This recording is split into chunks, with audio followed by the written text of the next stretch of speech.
This material is property of the Minnesota State High School League. No downloading, saving, or archiving of this production is permitted.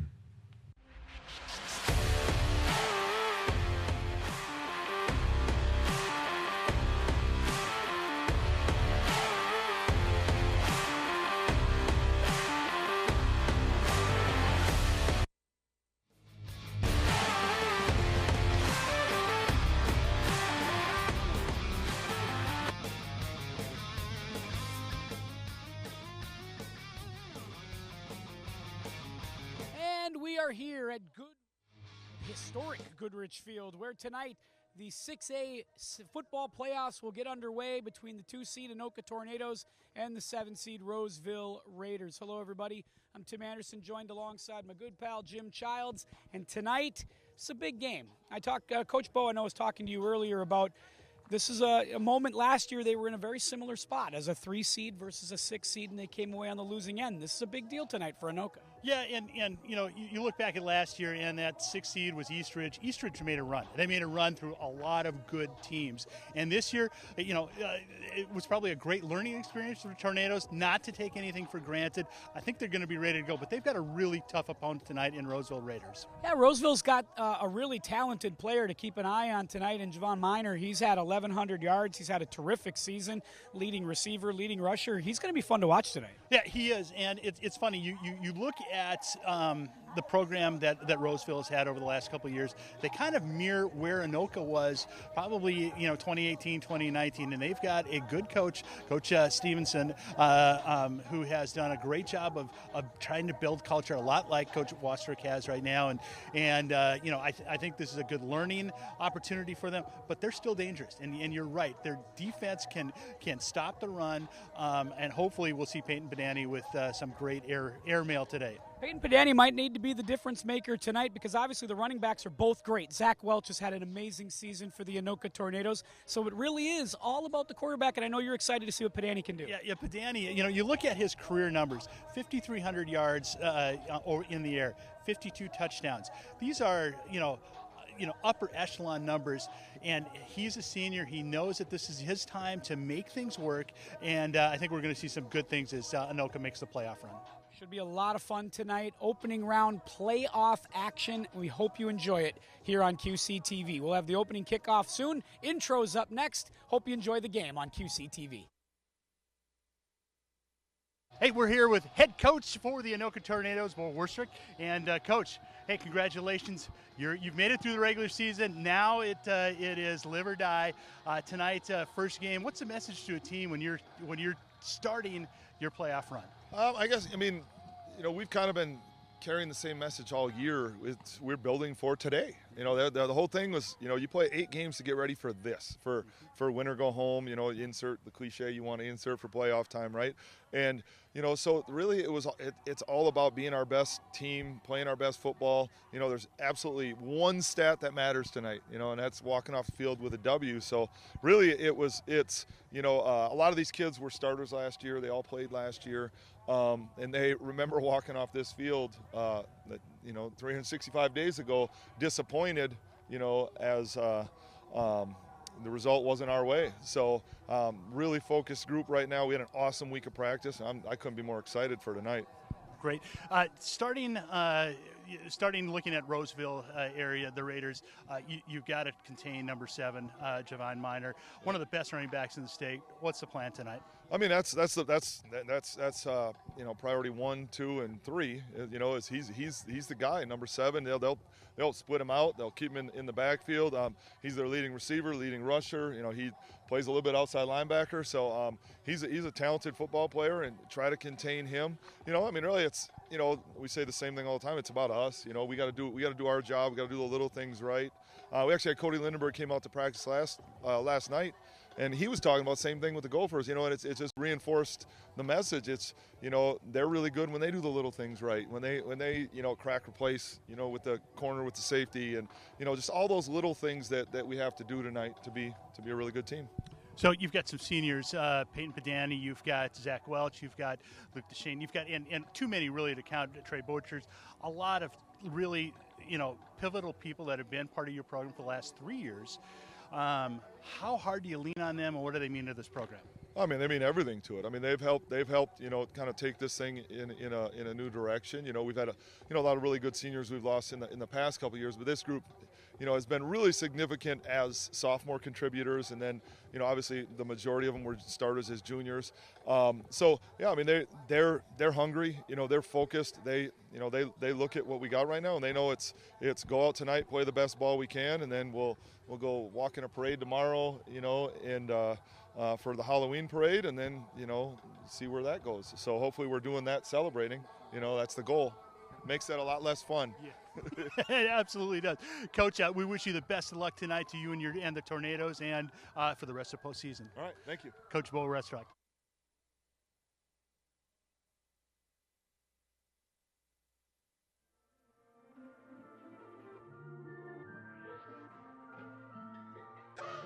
And we thank Coach Bo Wasserich for sitting down with you there, Jim, and giving us some words prior to the game. Yes. We are just about ready to get started here at Goodrich Field tonight. We hope you are going to enjoy the game wherever you are this evening. If you're catching us live, obviously you're hearing us, not seeing us. But if you watch us back later, we hope you enjoy the game wherever you are. I'm Tim Anderson alongside Jim Childs once again. There's a look at Coach Bo, and we are ready to go for some playoff football. Jim, last-minute thoughts. Yeah, you know what, the keys to the game right now, you know, we talked about Javon Minor. Don't let Minor be major. That's what we've got to do, what the Tornadoes have to do, and they've got to stretch the field on offense, and then they got to release the Zach attack. Zach Welch has been a weapon, and he will be, you know, a key, but if they stretch the field, he'll be more of a weapon. And the other thing, limit the turnovers, and that's something that Peyton Badani has had 52 touchdowns, but he's also got over 20 career interceptions as well, and keeping control of the ball will be important for the Well, yeah, obviously when you put the ball in the air, there's things that can happen both ways, but you're absolutely right. Yep. Controlling those turnovers and limiting those is going to be key. On the return, as Anoka's going to get the ball first, Ethan Mossman is back with Afia Bekwe, and we will get set to go. The kicker is Alejandro Ramos for the Roseville Raiders. Roseville's wearing white. Yeah, he's got quite a leg. This Ramos does. Yeah, we'll see where this one ends up. No wind at the start of this game. The flags are limp. Ramos is ready. He will kick it off at the 40-yard line. Mossman and Abekwe wait back at their own 5. And we're ready to play some playoff football here in 6A. So let's do it. Nothing better. Ramos's kick is on its way. Mossman will take it. 10-yard line. Take it across the 15. Mossman's got some room to the 20, and he's got room to the 30, and more room. There's a flag coming in as he crosses the 40 to the 45-yard line, where the Tornadoes will begin offense, but we might see a block in the back penalty there. Something. We'll see. Yeah, no, Mossman, you know, he's been just an outstanding defensive back, leading the team in interceptions. We'll see what the flag is as it comes in. But, you know, you got to remember last year he was a running back. Yeah, it's kind of a Swiss Army knife thing now. He's moved from this running back position to now he's playing safety, he's kick returning, doing all kinds of stuff. Really valuable. Number 7 of the return. So they're going to get Deshane on a hold. Penalty from the spot of the foul. First down. So that penalty happened at around the 30-ish yard line, 34-yard line. So they will move it back to the 23.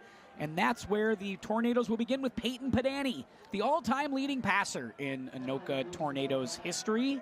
There you see his career numbers, you know, 5,300 yards in the air, 52 touchdowns. That is, I mean, that's quite impressive. You know, the last guy that I call that had those kind of numbers is the starting quarterback for the Coyotes in South Dakota, Aiden Bauman. So now they move him all the way back. They're starting. Wow. At the 18, right? Yeah, at the 18. They got to move. They got to get the chains moving there too, as they'll start at the 18-yard line. So this one is going to pin the Tornadoes back a little bit further. That wipes away a nice return from Mossman. And we will get set to go as you see the lineups coming across. Keep your eyes on, of course, on the wide receiving core of Borchers, Abekwe, Caden Ban, who's made a ton of plays this season for the Anoka Tornadoes. They start in the pistol. They bring 2 guys in motion, as that is Borchers and Ban, and now back it's Padani on a quick out, trying to hit Abekwe. Finds Abekwe across the 20, trying to get to the 25, and that's where he'll be brought down. Nice pursuit by Quentin Hood on the tackle, but a quick little hit on first down, gets some positive yards. Yeah, really nice play. You know, Roseville, as I had a chance to talk to Coach Stevenson, he was like, I'm worried about 16. getting the ball outside is going to loosen up that defense. So nice gain of 7. Handoff, it's going to go to Welch on second down. He'll cross the 30, and he'll get a first down where he'll be brought down from there. And the Tornadoes move the chains quickly on 2 plays, and that's kind of what they like to do with Welch, Jim, is running him off tackle and off guard. Yeah, and he's so impressive. Not a really big back, but he runs bigger than he looks. Quick again, working fast here, almost a no-huddle deep ball, and that's going to be way over the head of Trey Borchers, as that one is incomplete. Borchers had a little bit of room on the outside, but they had a little cover 2 shell, and so he was trying to fit it in the window a little too far. Yeah, I love the play call. Stretch it out, get the focus off of 16, and take your shots when you can. And the Anoka Tornadoes offense has always been very aggressive. It's great to see it start right off the bat. They're going to run single high safety this time for Roseville, staying in the pistol. Spread 2 to the high side. Padani on a pitch, gives it to Welch. Welch trying to turn the corner, across the 30 and does. Gets to about the 34 before he's brought down by Hood. And a host of defenders from Roseville also in on the stop is Dylan Hageman. Yeah, Hageman is the key to the defense for, you've got to find out where Hageman is in that number 20. He's a leading tackler, leading sack guy, and leading tackle for loss. 3rd and 5, they stack receivers to the inside. And now Padani will roll out on 3rd down. He's going to look. He's got an eye down the field. He's going to loft up a softball for Borchers. It's caught. Borchers got it to the 30 to the 27-yard line before he's knocked out of bounds. And a dime from Peyton Padani moves the chains for the Tornadoes. I tell you what, they had that thing covered. They absolutely had it covered. You see right here, great touch as it right over the defender and lands right in the hip pocket.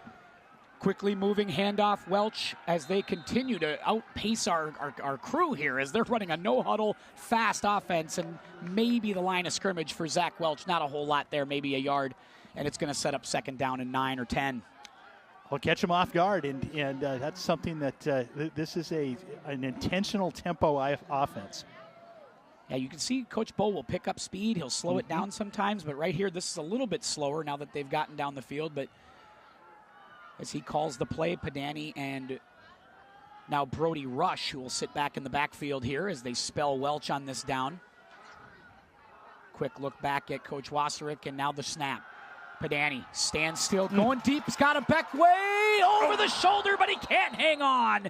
That had 6 written all over it. It was going to have to be a tough catch for a Beckway, and it went right through his hands over the shoulder. Well, when you're even, you're leaving. And right here, a Beckway was even with the defensive back, and he had it.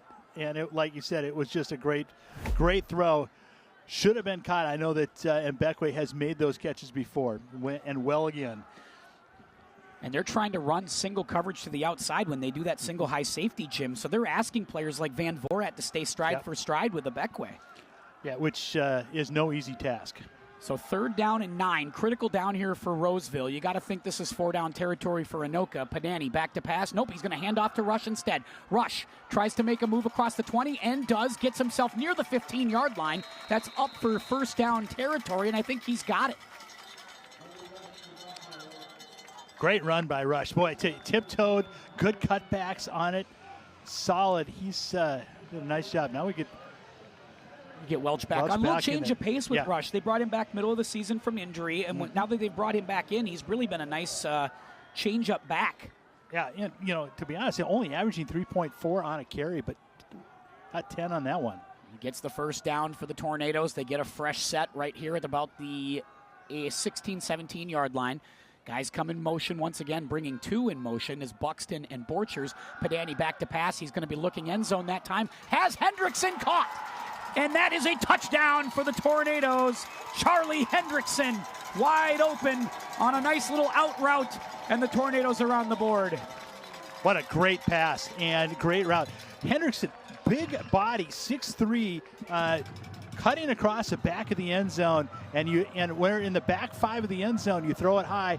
Pedani did a great job finding his man. Well, we've been kind of wondering this season. Charlie Hendrickson was sort of a forgotten man early on in the season, starting to look his way a little bit more, and there it pays dividends. Yeah, I did a game a couple weeks ago when and he had 2 touchdown catches. He is a big target and great hands. So they decide to bring the extra point on, and it's going to be their kicker, Daniel Komich. And he will send it up and through, and it is 7-0 Tornadoes as we get another look at this ball from Pedani. And again, another beautiful pass, and puts it right to the outstretched hands of Hendrickson for the touchdown. Yeah, and just a great route. You think those are easy passes. They're not. You've got to be able to hit them right in stride and keep it away from the defense. Pedani's a weapon. So now Roseville gets a chance to answer with 9:03 left to play in the first quarter. 7-0 Tornadoes, and now we're going to get our first look at Javon Miner. Well, one thing, and Coach Wostrick talked about it, you mentioned in the lead-in, he's a leading receiver. He'll put him out if he's on the outside, as a wideout, they're going to throw it to him.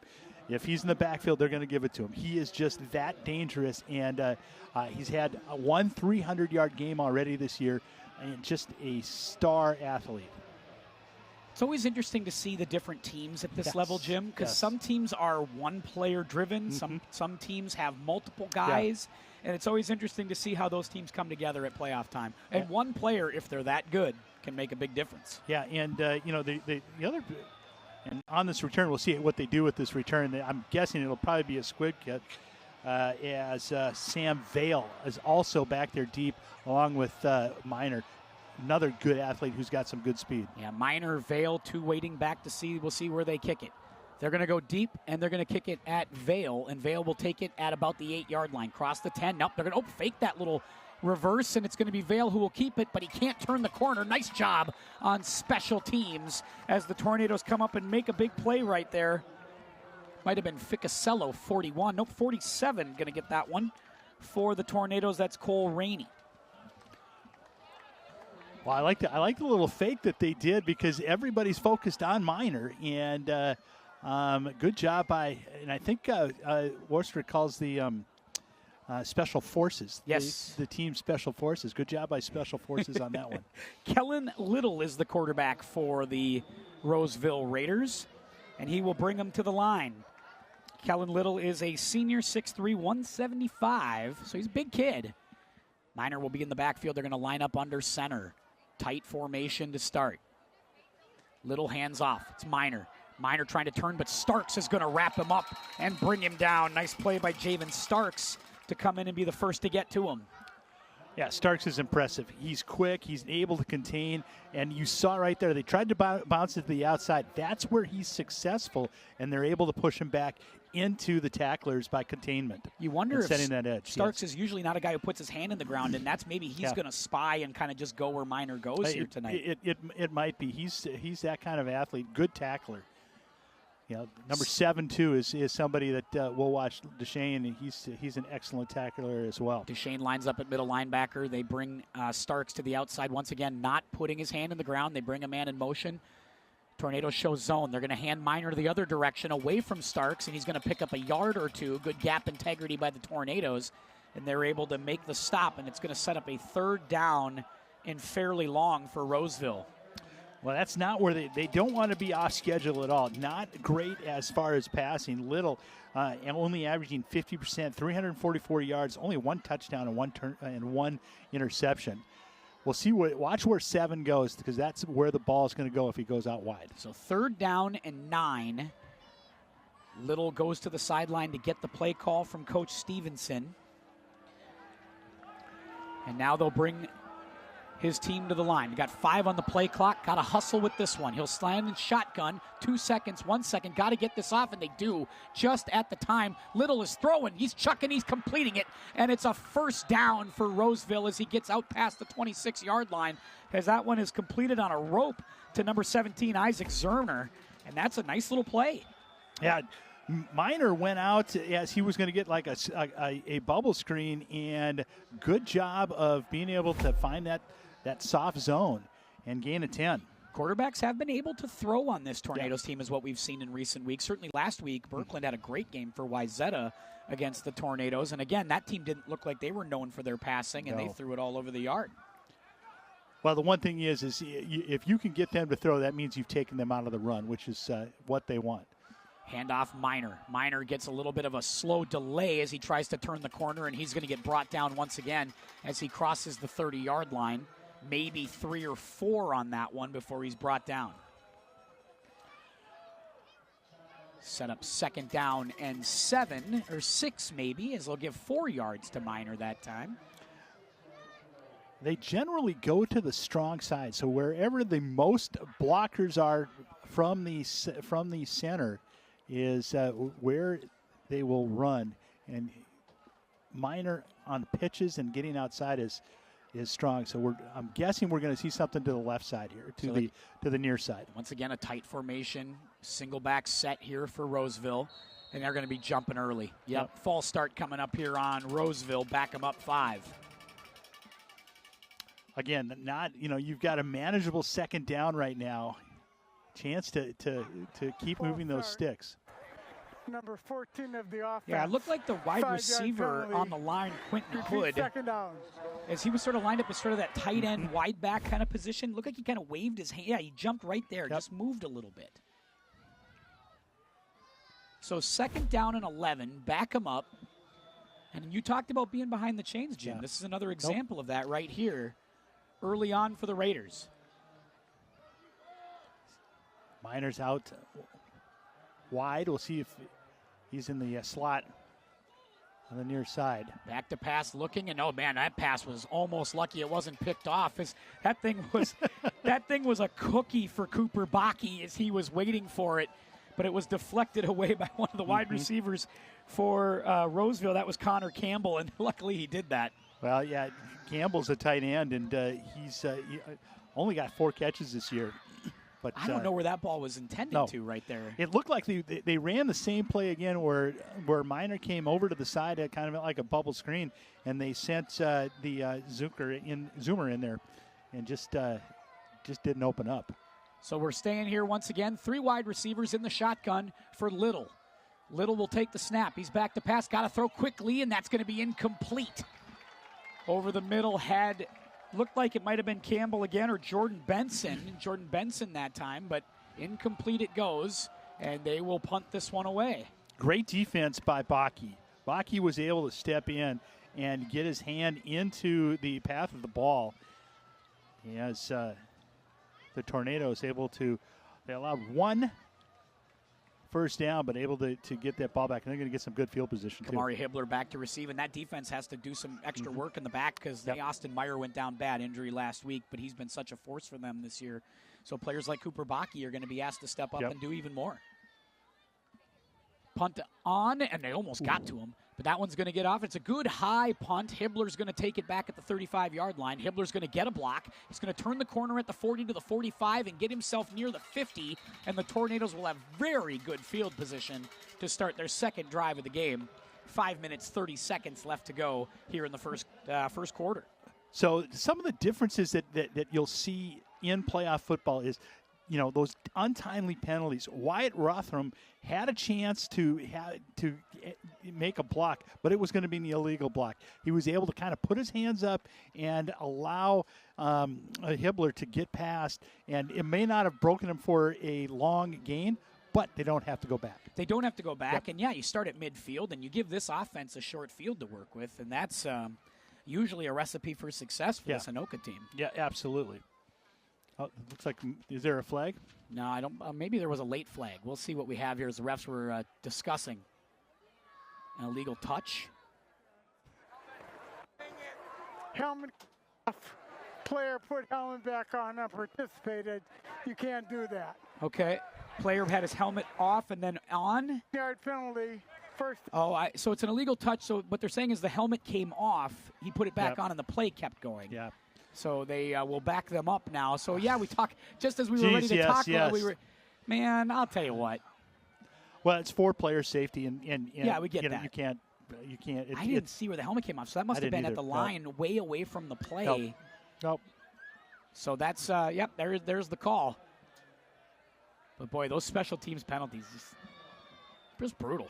Padani then will start at the 34-yard line. Has Welch behind him in the pistol. Low snap, fakes the handoff. Padani's going to fire. He's got a ball deep, and that's going to be a big collision with Borchers and the safety back at the 40-yard line, and that is going to fall incomplete. Good coverage by Sam Vale. So he was able to knock that one down. Yeah, Vale came over, and I was worried about whether Borchers was going to get lit up, because it was, you reach back like that, and Padani had a nice throw with it, just kind of laid it out. Vale right there, went for the interception. Yeah, those are the ones that you worry about getting your receiver decked on plays like that. Got to be careful. Yep.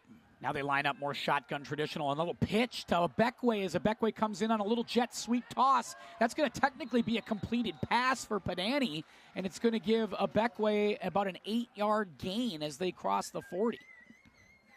The speed of Abekwe is impressive. We saw it on the touchdown. We saw it on the touchdown drop, and we see it on that. He is a fast athlete. So they pick up officially 5. They get him out at the 40, and it's going to be a handoff. Zach Welch. Welch will cross the 45. That's a first down out to the 47-yard line. Pickup of about 7, and Anoka moves the chains. That was on the offensive line. Nobody was around Welch until he was around the first down marker. So great job by that big offensive line. They've spread them all out here. They got 4 wide receivers to the near side. Little bubble screen. Rush, and that's going nowhere. You know, but he escapes one tackle, but he's not going to. Oh, that's a horse collar out of bounds. And a late hit. Yeah, you're going to get a flag there. That's a pretty obvious call.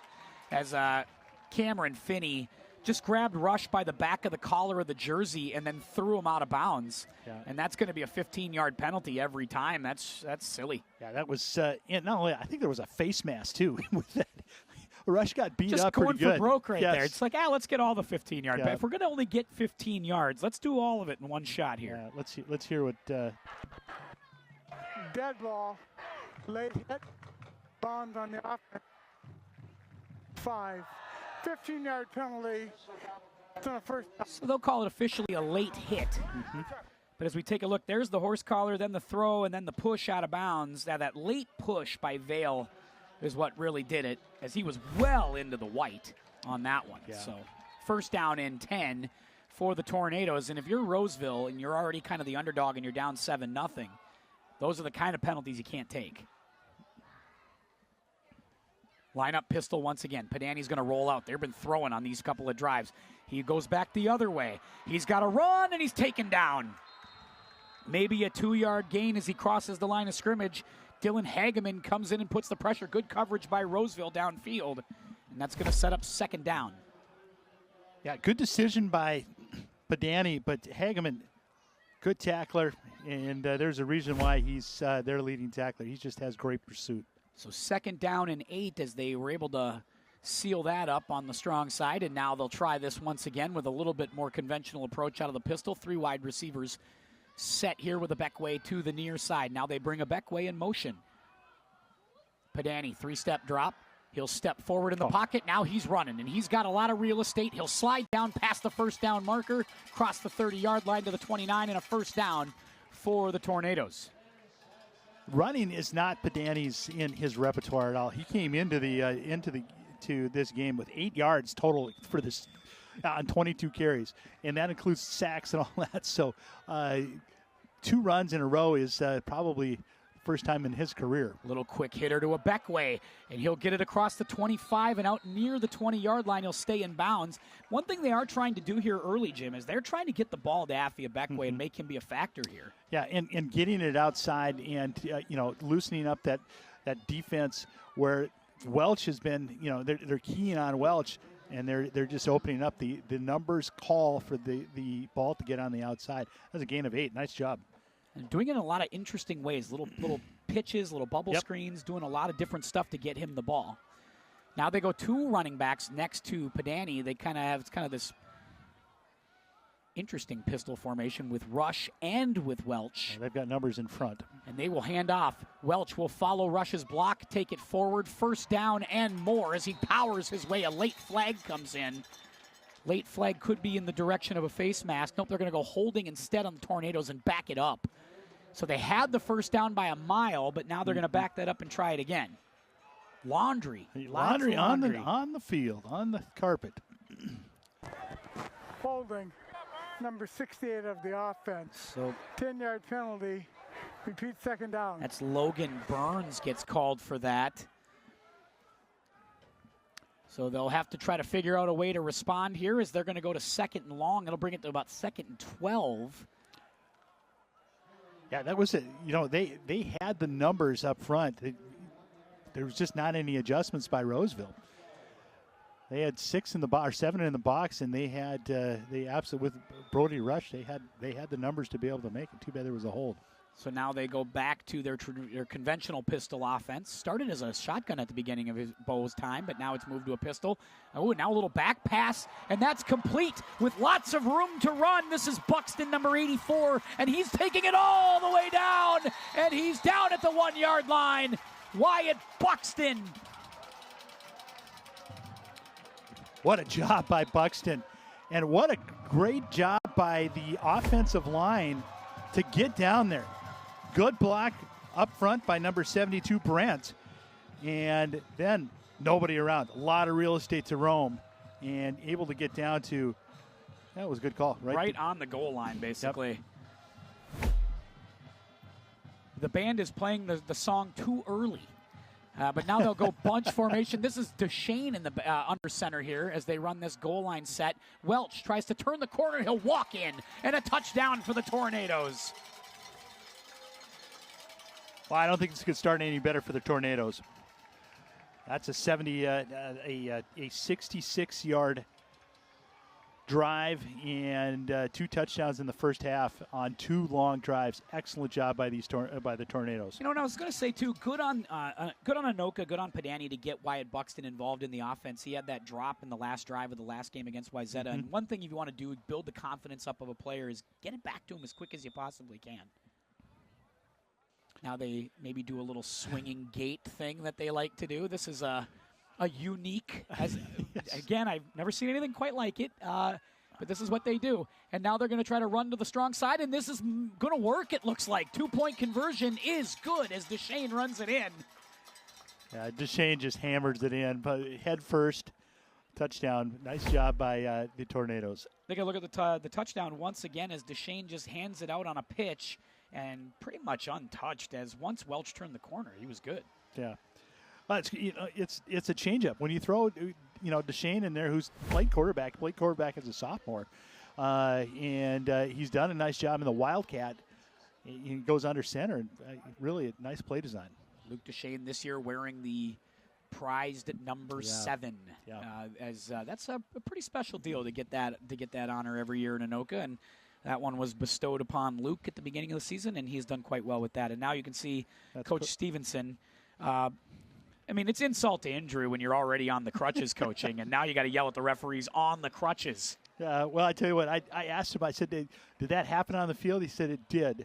I said, did it happen? Was it your guy or the other team? He said, no, it happened. And I just got old, and it just went out. So, it wasn't it was a non-contact injury. You feel like, you sometimes you're just not ready for those turf monsters when you get to a certain age, right? Yeah, yep. And that one, so 18-yard pass to start it off to Hendrickson, and then a 1-yard run by Welch. And this offense is clicking.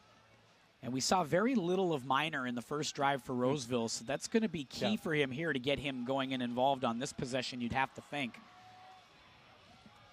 So 15-0, Tornadoes lead, 2:23 to go, first quarter. And Tornadoes will kick it away, kicking it deep over the head of Vale, and that's going to go to the end zone, and that should be a touchback.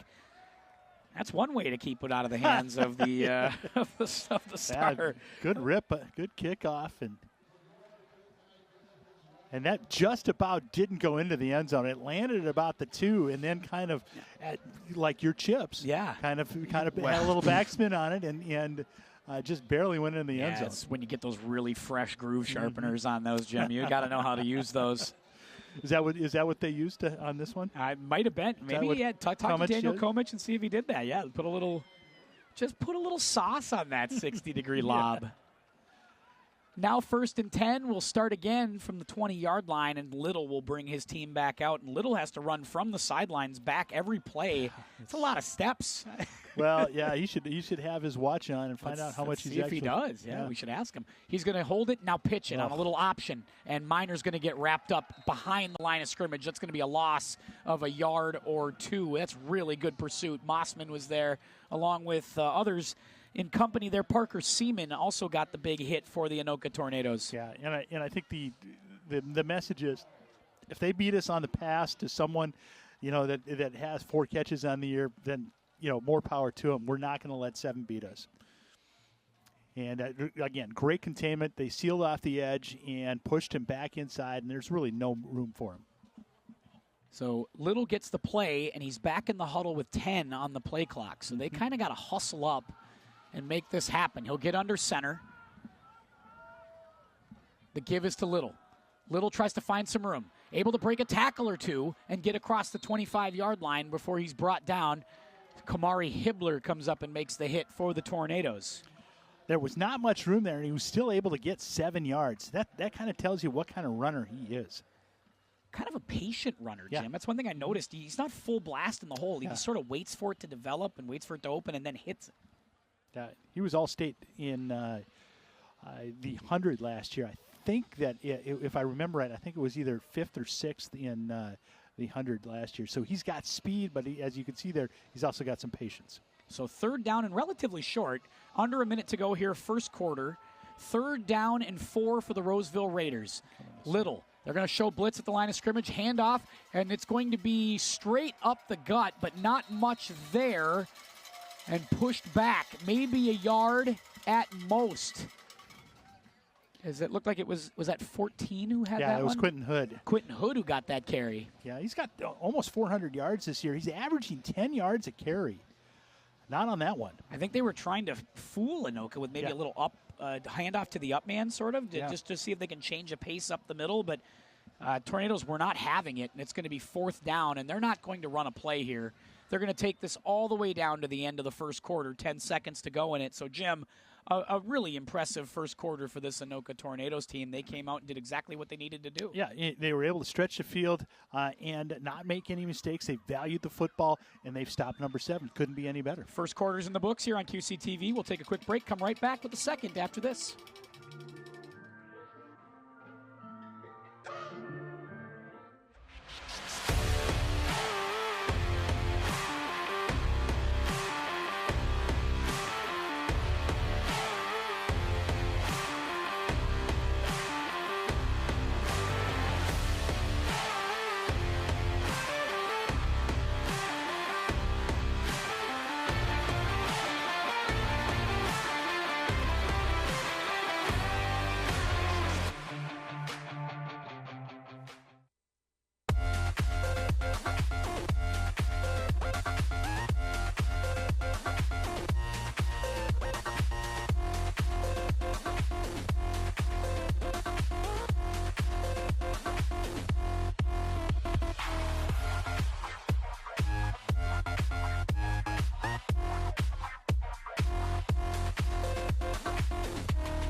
We are in fall playoff action, and we have got a critical 4th down, and they're going to go for it here, are the Raiders. 4th down and 2 to open the second quarter. They hand off straight ahead, and I don't think they got this.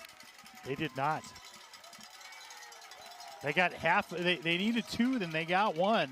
And again, that was Quentin Hood. Again, it's basically the same play. They just reversed the side of the they went from the left side to the right side.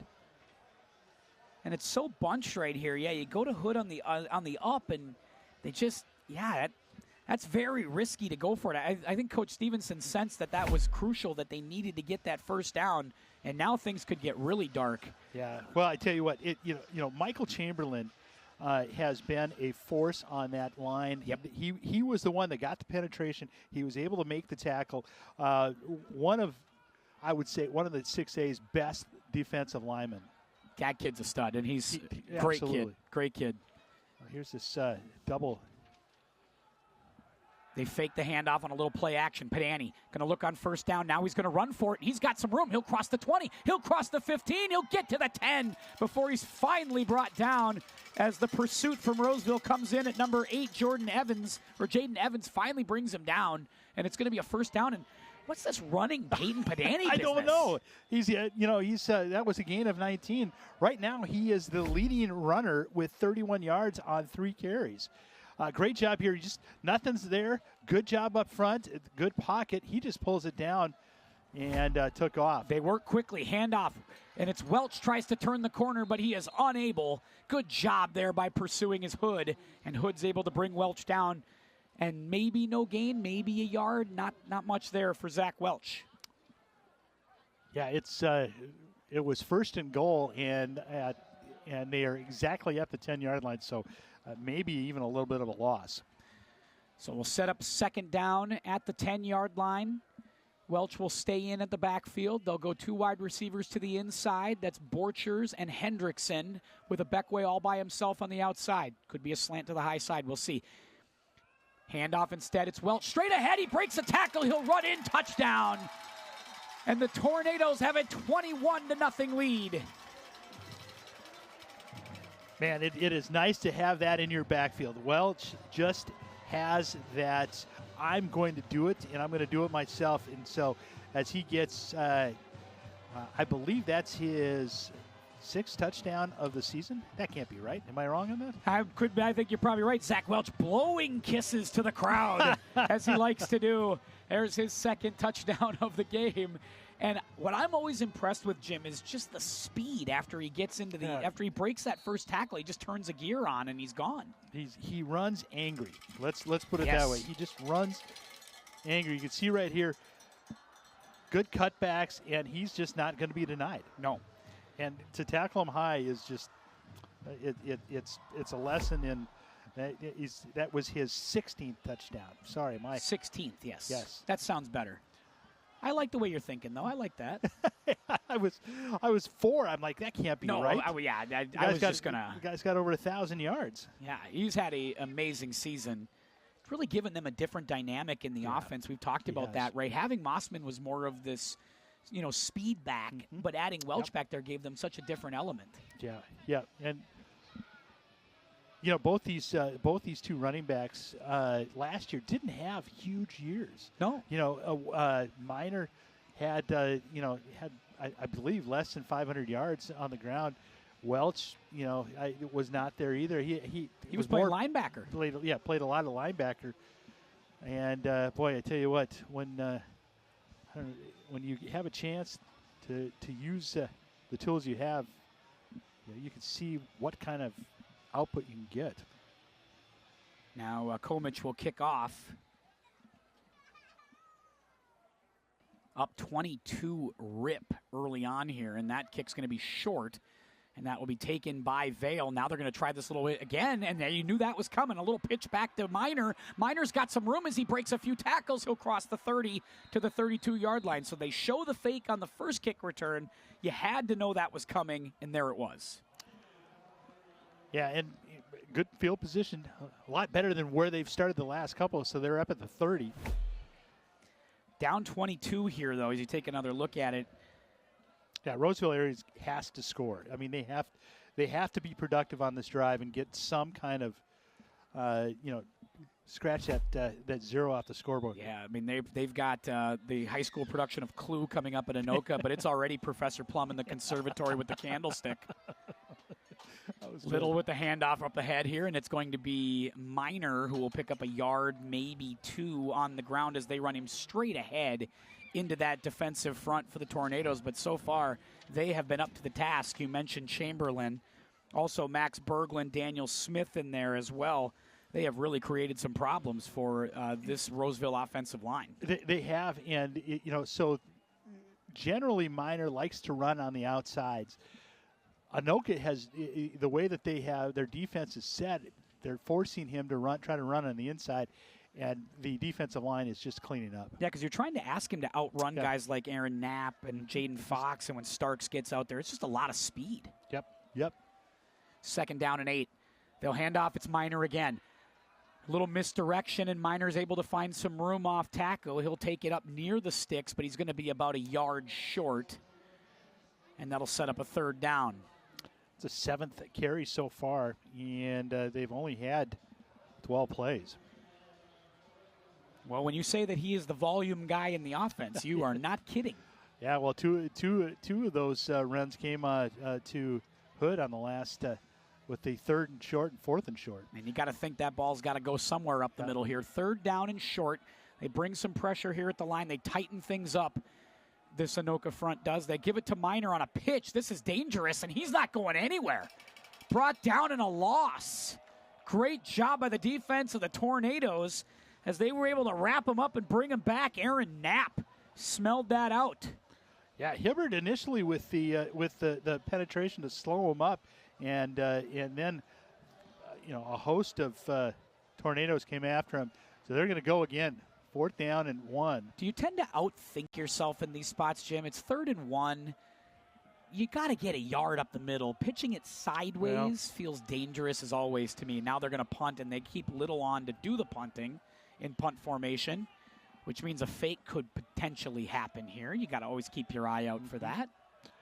Yeah, well, they tried to, up the middle on the last one. Didn't work, so they went outside. Oh, he called a fair catch, so Hibbler waved the hand for the fair catch, but then he's like, nah, I can run. Never mind. Can't do that once you've already said you're going to fair catch it. Well, nothing like trying to do something. I like that Kamari's always thinking that way. He's always looking for an edge. Yeah, so this will be the 4th drive and for the Tornadoes. First one, 72 yards and a touchdown. Next one, 66 yards and a touchdown. Next one after that is 31 yards and a touchdown. They have been perfect so far. Can't get any better than that. And certainly going to be looking for a first-half knockout punch here if they can with 8:18 to go. First half, Padani comes back in the pistol set. They've got Welch right behind. And they'll pitch it to Zach on 1st down. Tries to go to the outside, but Hood will take him down. And another great play on defense from Quentin Hood, as he's been able to really take away that outside run of Zach Welch. Man, what a job to play off the block of the receiver and then be able to tackle one of the best runners in the state. That was a loss of 6. Basically a shoe tackle. Just had to grab him at the ankle and just say, that's it, pal. Brings him down, sets up 2nd down and long. A loss of 5 or 6 on that play. That does not happen often to Zach Welch. 2nd down and long. From the pistol once again, Padani. They're thinking about going the other way. He'll roll. He'll throw. He's got an open man. It's caught near the 1st down marker. That's Trey Borchers. Might be a yard short, but they got a lot of it back right there. A beautiful pitch and catch. Well, rolling out to your left, but there's a flag down. This one's coming come back as well. Holding in the backfield. Yeah, there it is. Yep. Yeah, there it is. Yep. That's unfortunate. Wipes away a pretty good play right there. So that's going to set up 2nd down and, Champlin. I mean, this is a long way to go. Yeah, it's back at around the 610 and 10 interchange. Yeah, isn't it over by that Sinclair? Yeah, there you go. Got to get that. Ref turns the mic off there. There we go. So 2nd down at 26. What do you got in the playbook for this? Oh, this group looking for 11 or 8. I think they can probably get it. Well, they probably need to get just 10. They've had similar experiences to this where they have been able to make first downs from these long down and distances because they've got enough explosive guys. They got 4 wide receivers out there right now. And Padani's back to pass. 3-step drop. He's going for it all. He's got a back way, and he overshoots him by about a yard or 2 at midfield. That falls incomplete, sets up 3rd down. Well, they were going for it all right there, Jim. Yeah. They weren't trying to get half of it back or anything. They want it all. Nope. And that's the guy I would go to, too. And Amos Hansen had pretty good coverage on him. It just Padani did a nice job of looking off the safety, keeping the safety on the far side, and then coming back to him back way. Trying to lead him out there and throw him open is what they like to say, right? It didn't look like there was much there, but if you lead him far enough, maybe he gets a step, and you can get a completion. Third down. This is important to make sure you don't give up a sack. You don't give up, lose any additional yardage, because that punt could be difficult. And they'll hand it off. Welch breaks a tackle. He'll cross the 20. He'll get to the 25, out near the 30. Not going to be enough for a first down, obviously, but it gets them out of the shadow of their own end zone and picks up a fair amount of yards. They will punt here, it looks like. First time for the Tornadoes. Good job by Roseville to be able to get this turned around. If they can get some points, they'll get it back. They've got a good return man back there. A chance to cut into this lead. And might be Johnson back there to punt this. They don't punt much, so it's hard to know who the punter is all the time. Snap's good, and they may fake it, and they are going to punt it. It's a running punt, and that will work as it's going to get some spin, and that one hits. Did it hit a Tornado? No, they think it hit a Roseville player. No, they're going to call it dead right there. They're going to say it hit an Anoka player. Okay. They're going to say it hit an Anoka player first and not a Roseville player, which might be true because there were about 4 Tornadoes to 1 Raider there. Let's take another look at it. And even you can't advance it on a muff. Yeah, it hit Zach Welch. Yeah. It hit Zach Welch, and that is the right call there. Yeah. Getting yelled at by Carly, which is okay. That's part of my job here at QCTV, is to get yelled at by the fans. First down and 10 for the Raiders. Here we go with Little. Under center once again. They go I formation. It's very tight for Roseville. And on first down, they're going to hand it to Minor. Minor will cross the 40 before he gets met by 3 Anoka Tornadoes, and he's brought down after a gain of maybe a yard. Nice job on defense as Deshane comes in. Also in there was Cooper Bakke to make the play. Well, he's got to make 2 or 3 cuts just to get 2 yards. Roseville's got, if they're going to get back in this, they're going to have to throw the ball. They just, Anoka is not allowing them to run. Their defense, they've got 8 up in the box.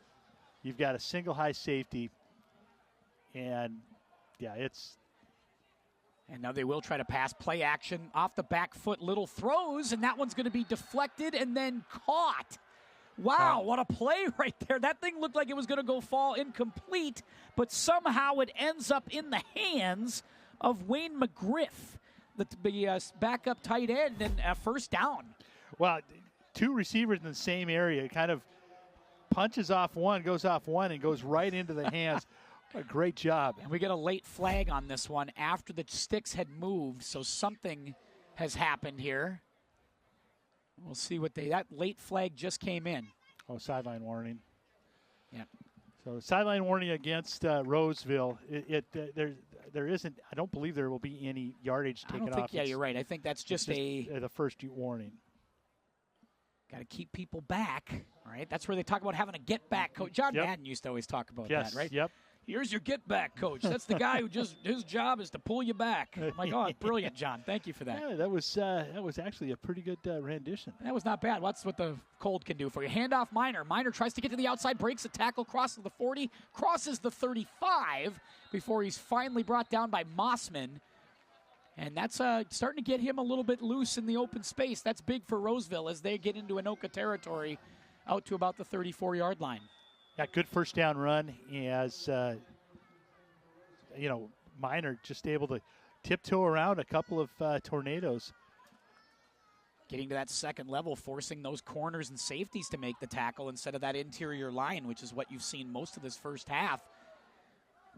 Once again, a pitch. Minor turns the corner, and he's going to get brought down after a pickup of 3. Nice job by, I believe, Starks, who comes in to make the hit for Anoka. When Roseville is able to not have any negative yards and negative plays, they can run their offense. They just can't run it if they get behind on what their schedule is. That big completion so far, the difference. A bit of a prayer, you could argue, but it was answered, no doubt. And it was. Now they line up in a shotgun formation with Hood lined up next to Little at quarterback. Little's going to run with it on a quarterback keeper. He'll cross the 30 before he's brought down at about the 28-yard line. Designed run for the QB, and it works. Mossman comes in to make the hit along with others. Deshane was there. Yeah, another quarterback doesn't run a whole lot. He's got 33 carries and 36 yards, an average of 1.1, so that'll go up a little bit with gain of 4. He came up holding his back on that one. I'm sure he's like, hey, how about this? Let's not call that play again. 3rd down and about 4, and this is 4-down territory for absolutely. Roseville, we have to think. So you don't need it all right here, but we'll see how conservative the play call is or how aggressive the play call is, knowing you're going to go for it probably on 4th down. They'll stay in the shotgun. Minor's up to the far side. And that's a delay, I think. Yeah, that one didn't get off in time, and that's going to back them up 5 yards. And you mentioned it. You know, you've got somebody this time.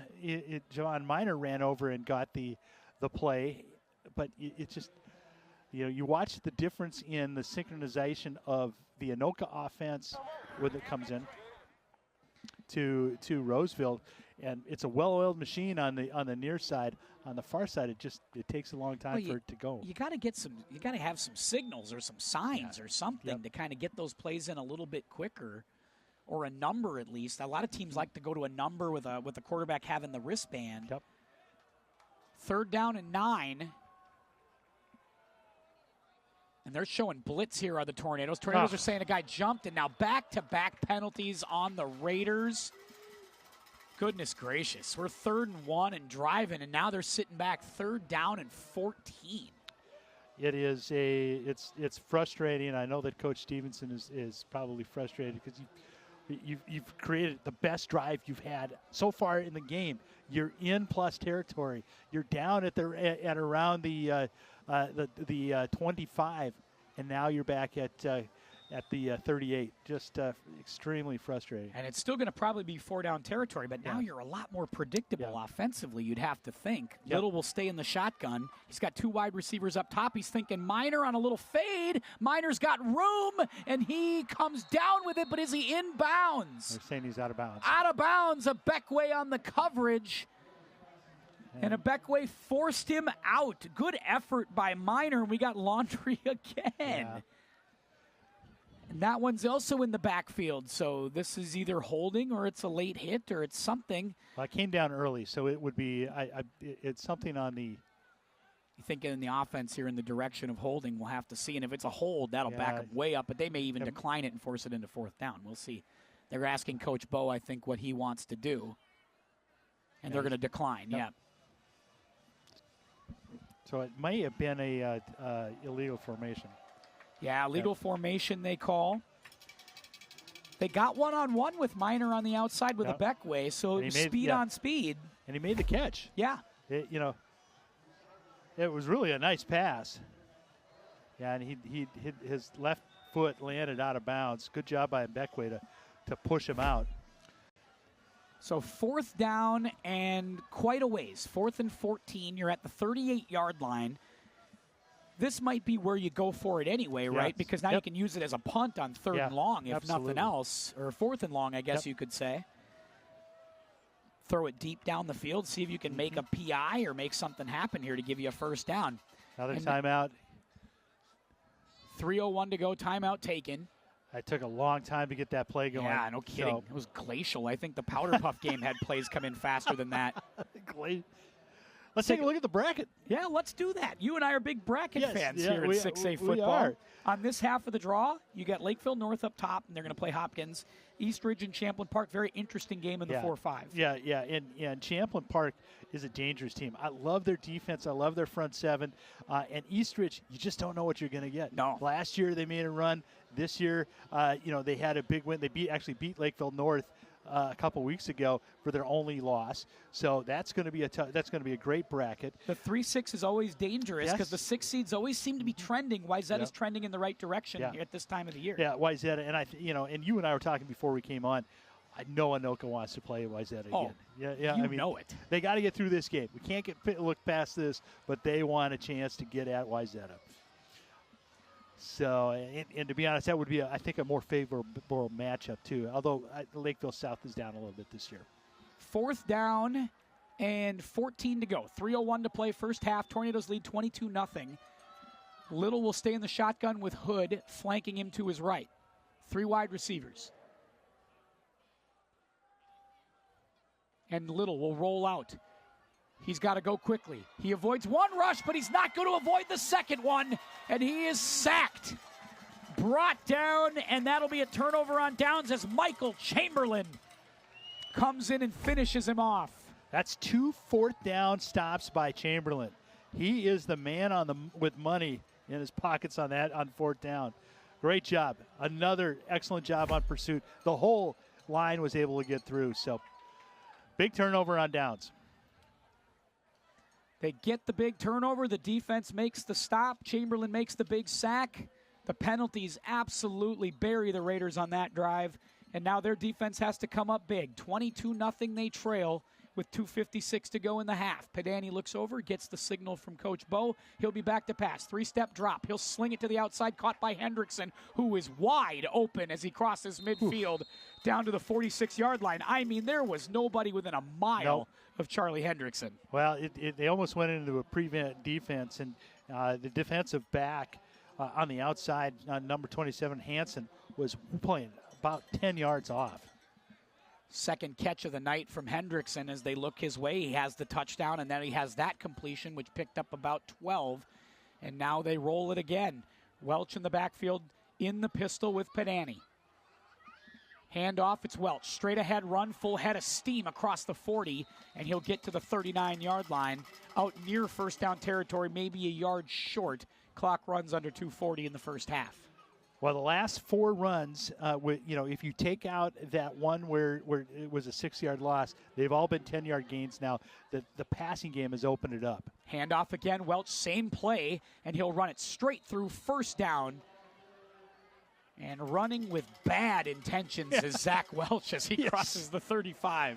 Absolutely, and that's just the kind of runner he is. He is a fun guy to watch. Back to pass quickly in a no huddle. They work fast now. They blow that dead as something timeout. Maybe ahead. Nope, a flag. It'll be probably a false start. Somebody jumped. Yeah, like all the wide receivers went. Okay. So the receivers jumping early, listening into the referee. Number 7 and number 9. That's always fun. If we can see a replay of that snap again, that it was everybody is moved. not on the field, so we know that. So we know that it's not 7 and 9. I think he's just making numbers up at this point. So now they'll talk it over. Really shouldn't be that much of a discussion. It's a lot going on. Maybe this is where the dinner plans come in, Jim. This is where you start saying, all right, where are we going? We're going to Boston Did the Chick-fil-A sandwiches get there? Sandwich good? Yeah, what do we need? Are you a salad guy tonight, Joe? I don't know. Coach Bo peers in, and Zach Welch was looking for a clarification as well as he kind of leaned in, and now it will be a false start call on the Tornadoes. We'll back them up 5, and it'll be 1st and 15. Here we go. Take a look. So right there, a little early Borchers. Yeah, and on the near side between Hendrickson and Caden Bann. Yeah. So both. So here we go. 1st down, 15. I'm sure they'd like to get some points out of this and go into halftime with a 4-score lead. Right. I totally agree. If you can get up 28, 30, something like that, you'd have to feel really good if you're Anoka. 22-0 is great, but obviously you'd like a little bit more, especially when you're on plus territory like this. Yep. Welch in the backfield with Mossman. And Pedani will roll out. And then he'll turn back the other way where Mossman is sitting there, and he's open, and he makes the catch at the 12-yard line. Completed from Pedani to Mossman. You had to know something was up with Mossman on the field, It was a beautifully thrown ball from Padani to Ethan Mossman and a first down. 25 yards right on the money and a great catch. Great catch by Mossman. Going to go work quickly here, and it's going to be a keeper for Padani. He's going to cross the 10 down to the 1. He's going to be stopped there at the goal line. Peyton Padani running all over the field in this first half. Yeah, here's a look at that catch by Mossman. Pretty good coverage right there. And Mossman just able to haul that in.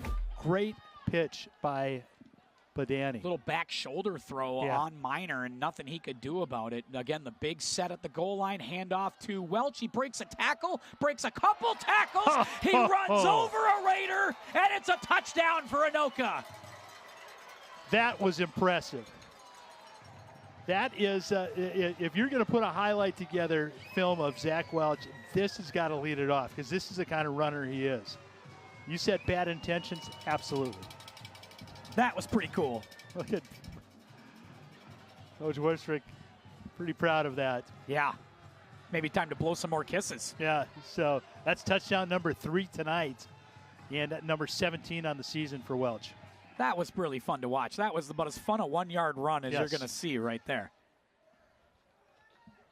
They got to get some subs on the field to attempt this extra point, and they will as Ayeni comes on. Good to see Deborah getting some time. That's awesome. Extra point is down and up and through. 29-0. We talked about them needing to get a score. They get it. Yes. Let's take a look at this run again. He stopped right there. Two tackles missed. 3, 4, 5 tacklers that he just blew up on the way into the end zone. What a run by Welch. Yeah, poor Amos Hansen. I mean, he was on the receiving end of that one. Well, do you want to be a giver or do you want to be a taker? And this, you want to give, you want to deliver the hits. And Welch did 5 times on that one. That was probably the toughest run that he's had to make. And boy, I tell you what, well, that's kind of a bug meets windshield kind of scenario right there, isn't it? I mean, that was something. So there we go, 29-0. Anoka's done exactly what they wanted to do here in the first half. We got 1:40 left to go. And for Roseville, that's a tough feeling. Yeah, you know what? Halftime, you go into halftime with a touchdown scored where it ran over your best defenders. As a coaching staff, you got to pick it up and find the way to find some victories and keep your team in it. And that's tough, too, when you're a senior as well, right? Because you're starting to see, you don't ever think about last games and things like that, but it could be in sight for some of these guys, and we'll have to see what their what their thoughts are as they come out from this one off second half. You got to think you're not out of it, though. You got to try to get a score here before half if you can, and keep fighting. Kick return.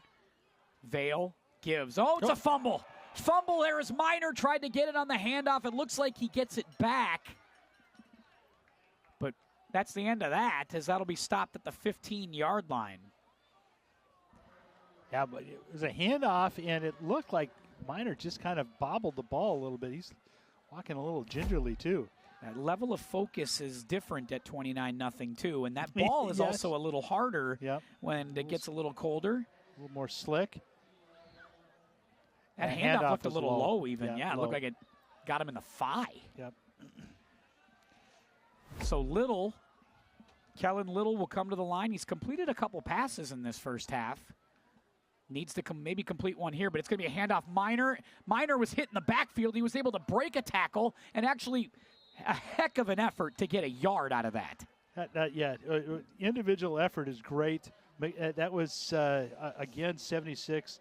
Was it Chamberlain? Starks was back there. I think also Chamberlain was back there. They were in the backfield. They practically took the handoff. Yeah, Chamberlain is a beast. He shows up on the film all the time, and Starks as well. They are just they are good football players, and they look like they're having fun out there. Chamberlain is one of those great kids. I have Berglund and Chamberlain in my English class, and they are about as they're opposites, but they're not. They're clearly besties. You can kind of tell that they have a great connection.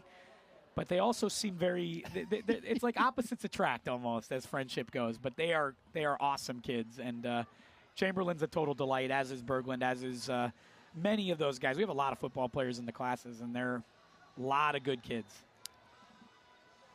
Well, that's good. That makes calling these games a little bit more. Well, yeah, I think more a little fun bit. when you know that you can promote good kids. To the line, they try this again off the timeout. First down or second down and 10. They haven't updated the scoreboard yet. Second down and 10. They've faked that big pitch and they'll hand off on a misdirection, but that was not fooling anyone. As Bakke is back there, and Bakke's been all over the place this first half. Very, very good job from Cooper Bakke tonight. Sets up 3rd and long.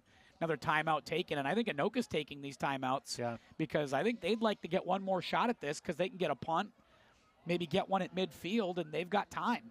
Well, the way this offense is clicking right now, a couple seconds is enough time to get off a scoring play for him. So so that impressive. They're doing everything right, and to be honest, they're not taking anything for granted. I think and we mentioned that at the beginning. Even Coach Worcester kind of mentioned that, last year we kind of came into the playoffs thinking we were just going to win, or going to play well.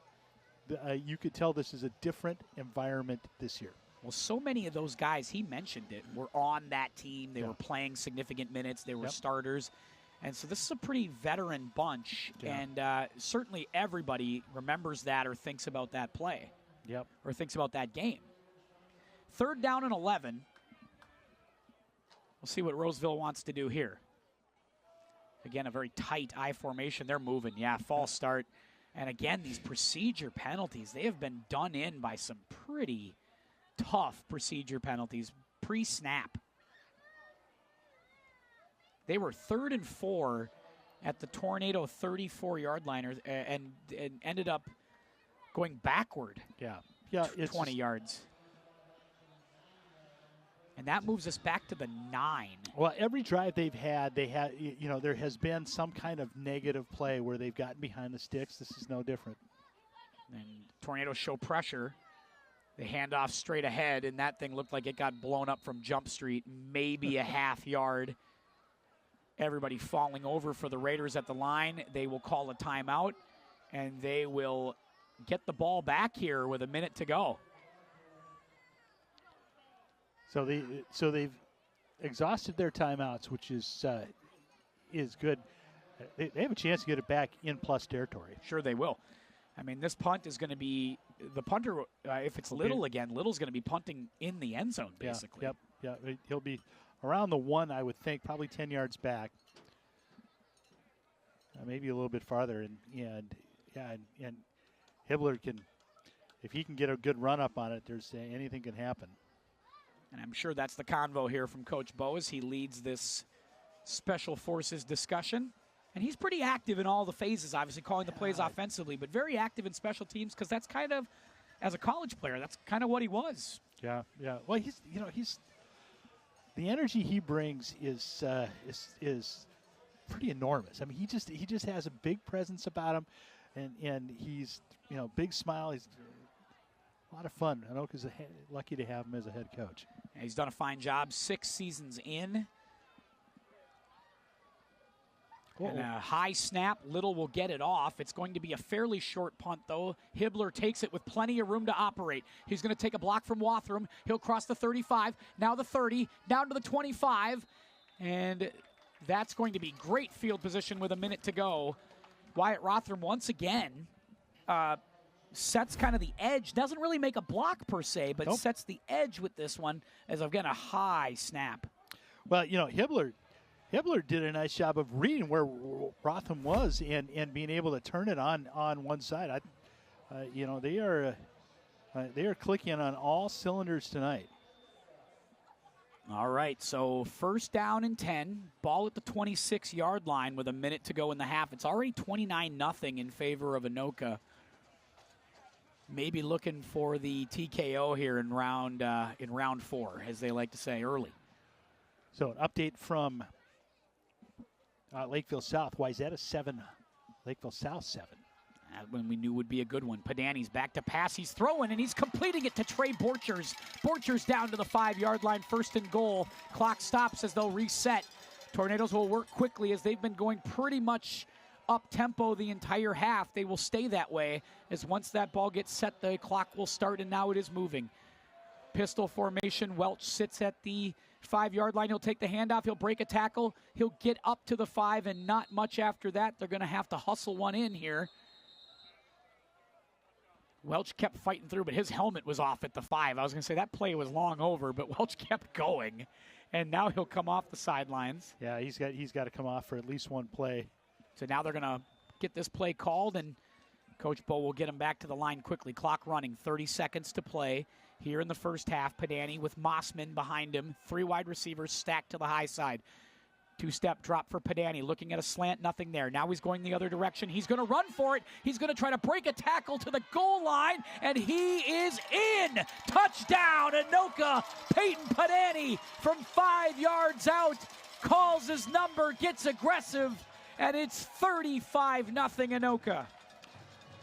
What a decision. You know, he was going to Carter Band. Carter Band got tied up in the outside, or on the far side, and so at that point, he just pulled it down, was able to get through.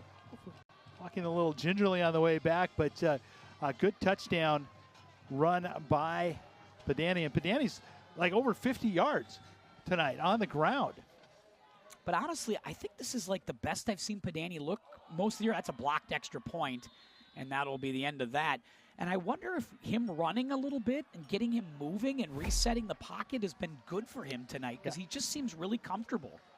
You can see right there, just was looking for Carter Band. Borchers running around the back of the end zone, and just able to play off some of the tacklers.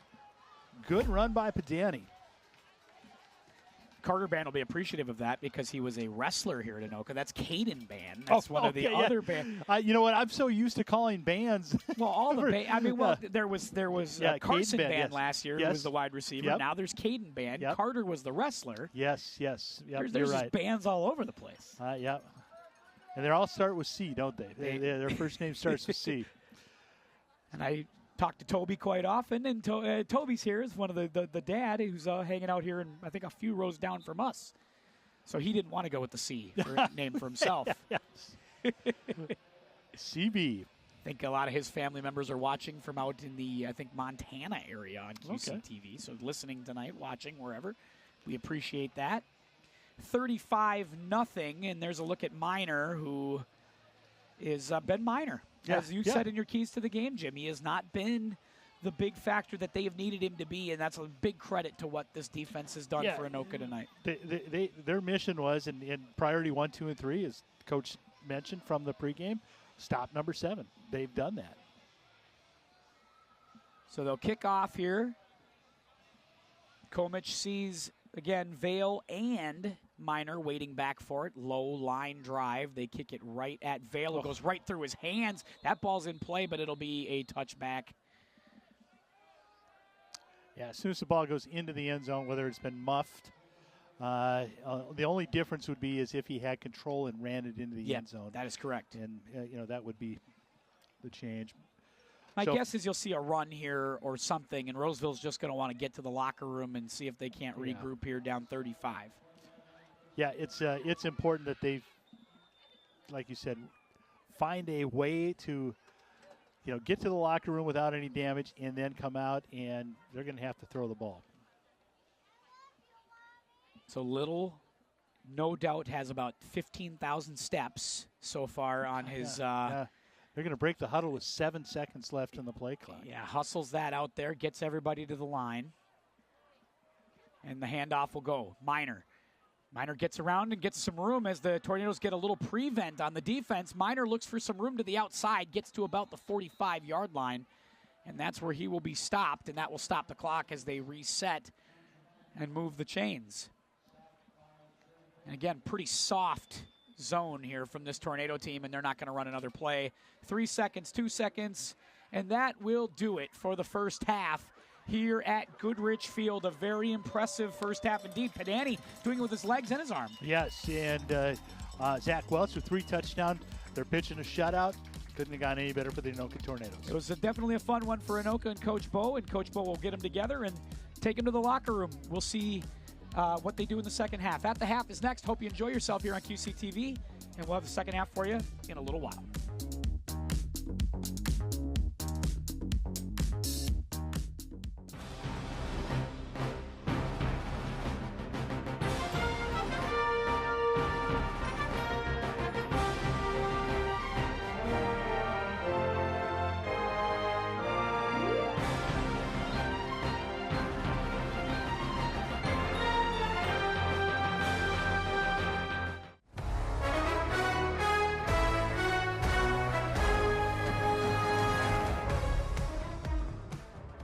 Thursday night, 6A football on QCTV. Anoka versus Osseo, and Osseo 3 plays, 31 seconds into the first quarter, and they're up 7-0. The Anoka Tornadoes answer with a long drive on their first drive. Zach Welch with a 5-yard touchdown. Peyton Padani drops his dime after being under pressure to Charlie Hendrickson, and the Tornadoes take the lead 14-7, 2-point conversion, good. Zach Welch, again, second touchdown, 10-yard right, up 21-7. The under pressure, go and interception return by Leroy Houston, and the Tornadoes are off and running, a little wheel route, and Zach Welch with his third touchdown of the half. Anoka was rolling. They come out in the second half, and a bomb to Charlie Hendrickson, and a touchdown, 73 yards. Anoka up. The Osseo Oreos come back. Another nice 76-yard run here by Iggy Cooper. Cooper running through Tornadoes, would not be denied. Touchdown. And in the fourth quarter, another touchdown by Osseo and a 29-yard run, but not enough as Anoka slams the door 55-19 over Osseo. They'll be back here on QCTV for the Pumpkin Bowl next Wednesday against Wayzata.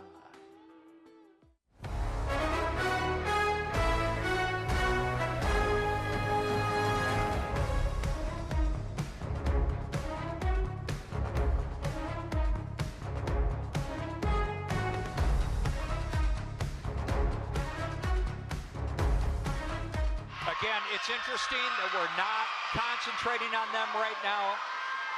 All of the athletes, all the parents in here now know what this situation is.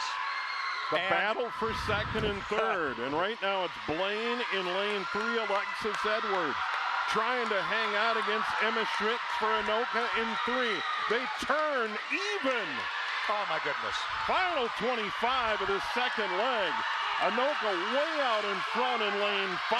Safe starts, that's all they're doing. The lead team is just making super safe starts so they don't get disqualified or any chance. Blaine barely in front for second. In the pool now. Sarah Wong for Anoka in 3. Ada German in lane 4. 25 into their swim. Tornadoes out front in 5, dominating with Nora Slaw. She has 50 to go in her swim. Blaine extends their lead for second. 50 to go. Sometimes our third athlete is sometimes our weakest, or shall I say the slowest of the 4. It all depends on what the coach decides and the order in which you put your athletes in. They obviously put Allie up front for the fast relay. Final 100 in the pool coming up in lane 5 for Anoka. That's DeRung at the front of the field. Safe start. Herman touches in the pool for Blaine. Reese Forrest, 100 to go. Now the Good Tornadoes start. in the pool. Reba Barris, can she run her down? Big lead for Blaine for second. Anoka solidly in third. At the front of the field, Anoka relay in lane 5, 50 to go. And that is Sydney DeRung.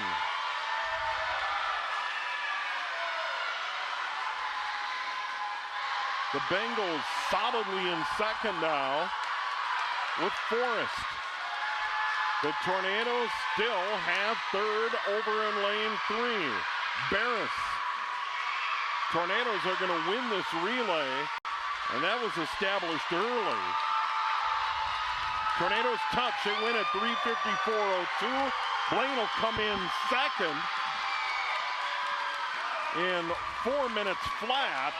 The Tornadoes will finish third in 4:05.13, and that's going to get it done.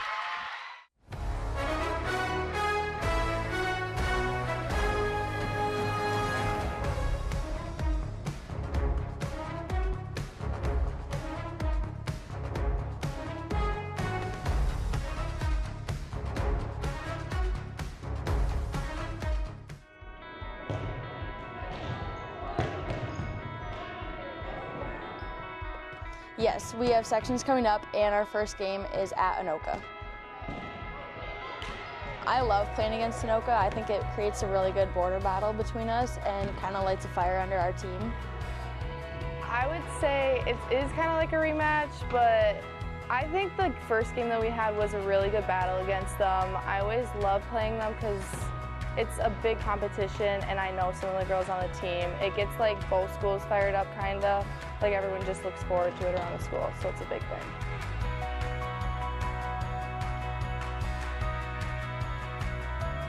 Yeah, I think that was my favorite game this year, was against Anoka. I think we did play pretty good, and hopefully we'll do better next time.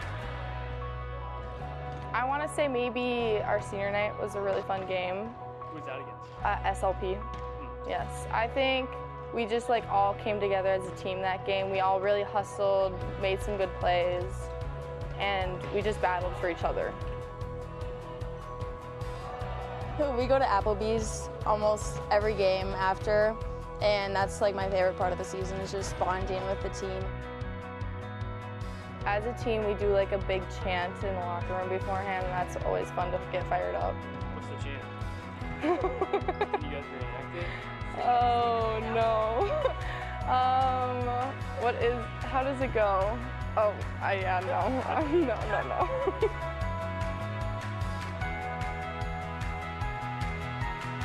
I think I learned a new level of patience for myself, and just with like not a ton of returners coming back, it was hard to like get people into the new groove this year. I just knew like we'd have to step up as like the only two fully coming back from the season, so it wasn't like a big battle, like bringing everyone together, learning everyone's different role, because a lot of us switched positions, so that was a big thing in our season.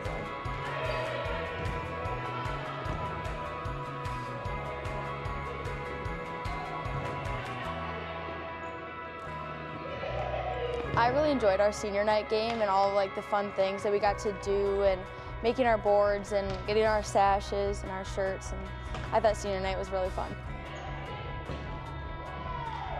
I think I remember the teammates more than the games, because a lot of these girls like I played with since I was very, very young.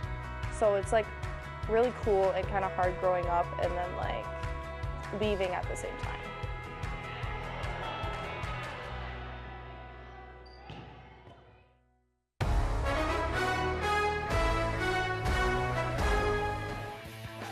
A wild one at the Pumpkin Bowl here tonight as the Wayzata Trojans took on the Anoka Tornadoes on QCTV.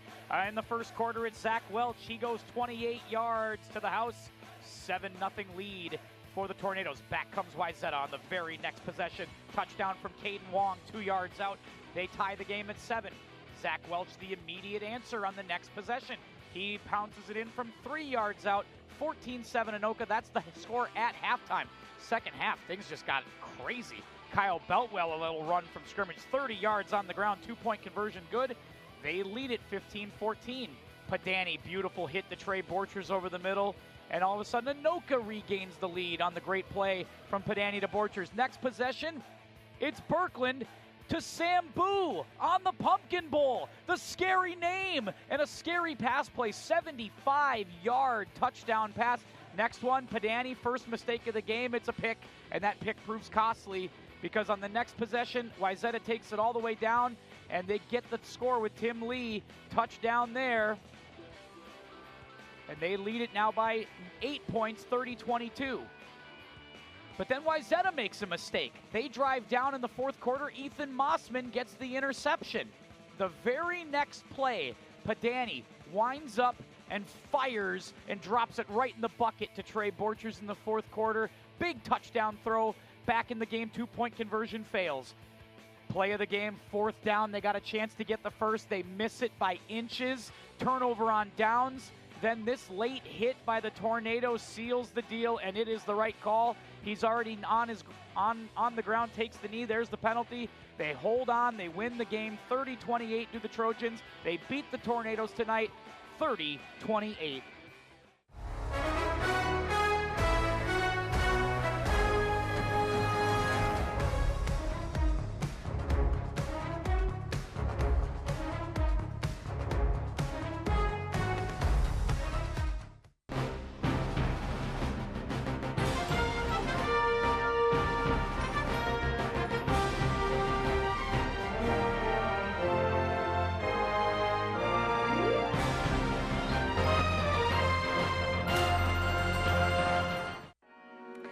My favorite thing about volunteering as an Extension Master Gardener is learning about the different gardening styles and sharing that knowledge with others.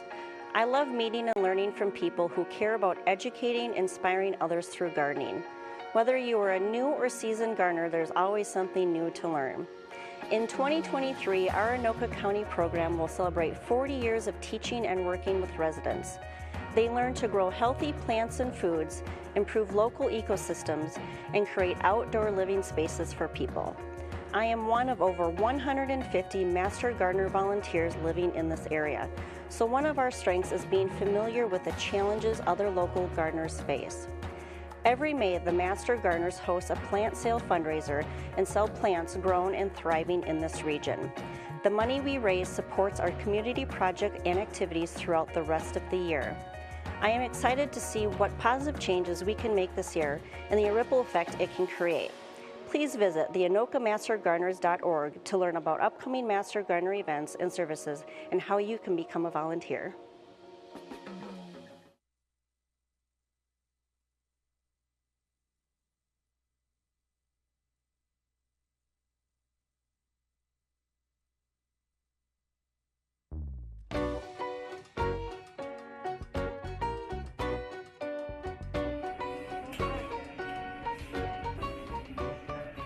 Just off of Highway 10 in Ramsey is the city's #1 spot for authentic Mexican cuisine. After starting as a food truck, Burritos Tacos grew to be known as one of the most popular street taco trucks in the area. And now for the last year, Burrito has been serving up the residents of Ramsey from their new sit-down restaurant off of Sunfish Avenue.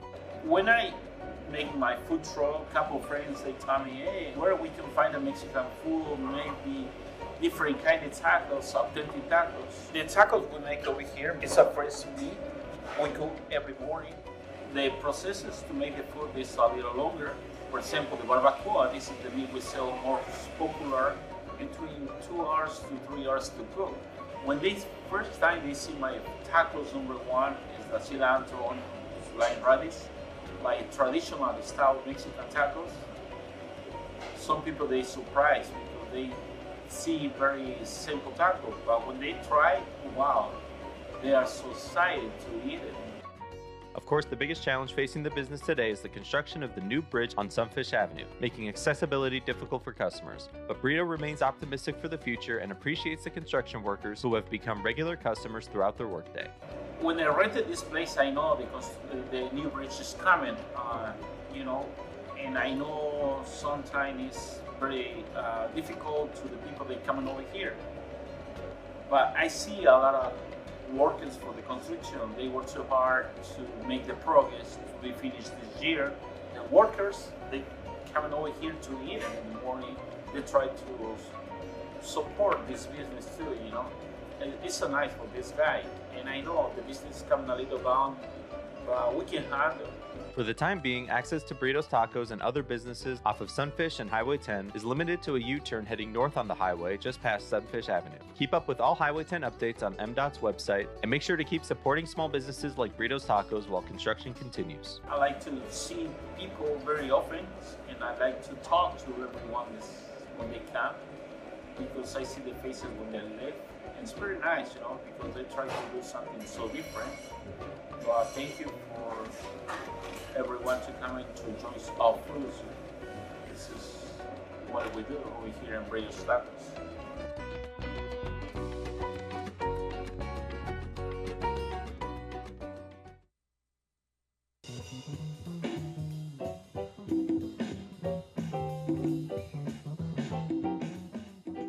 The United for Community event has been going on for over 10 years. This signature event, our backpack giveaway and back to school night, is really for everyone, and it's most especially for those who are getting ready to go back to school in the fall.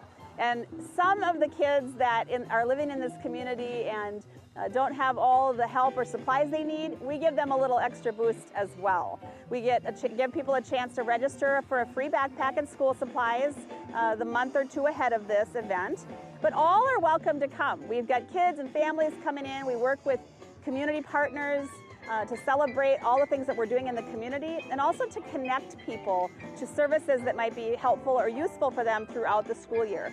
The Anoka County Library is here, the ACBC Food Shelf, and all kinds of other resources, including some of the other United for Community events we have happening throughout the year here at the church. The United for Community has been a concept or an idea that has been happening here at the United Methodist Church of Anoka for over 10 years. We are all about connecting in the community and with the community and with our partners. It used to be this back to school event. This was our United for the Community event. It is now a series of events throughout the year. We have a trunk or treat coming up next at the end of October, October 27th. We have a live nativity coming up after that in December. We have an egg extravaganza happening in the spring toward Easter. We have a huge egg hunt and lots of activities and games and food during that event. And then in the spring and summer, we have events for kids and families like our Vacation Bible School and other things that people can enjoy together, both outside and inside the building.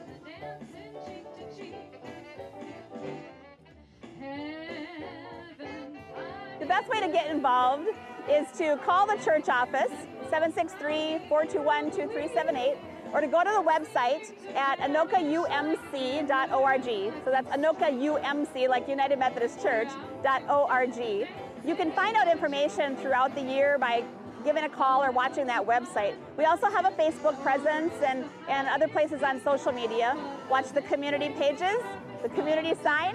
We've got all kinds of things going on out in the community, so you just watch for those things and connect through those opportunities on Facebook, through the website, and by calling the church. We have worship services at 9:30 on Sunday mornings. We have opportunities for kids and for teenagers and for families and for individuals of all ages. So don't hesitate to get connected. Show up on a Wednesday and you're going to find a meal here. You don't have to pay for it. You're welcome to contribute if you'd like, but there will be a meal every Wednesday. This summer, we had movies every Wednesday. We had recreation nights, bags, games, volleyball, all kinds of other things. So please come on out anytime you'd like. We're going to be here for you, and this is everybody feels good because we all have a chance to work together, giving and receiving and being part of the community together.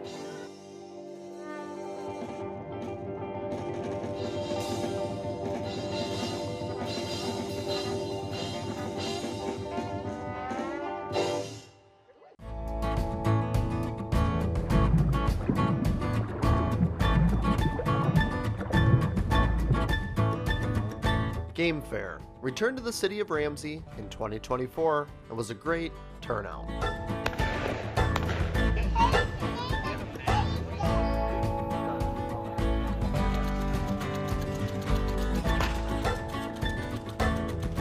Hey, whether you're into fishing, hunting, or anything in between, Game Fair is the place to be.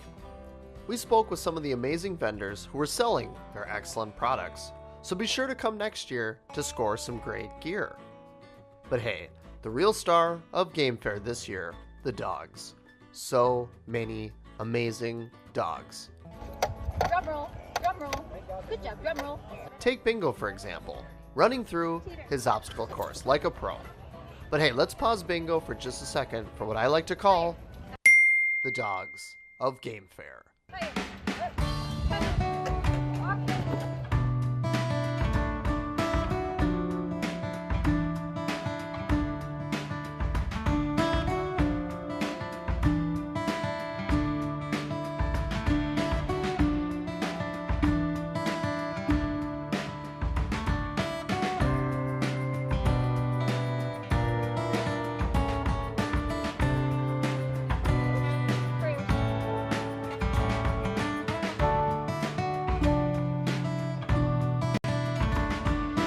If you missed Game Fair this year, no sweat. Be sure to mark your calendars for next year when Game Fair returns to the city of Ramsey in 2025.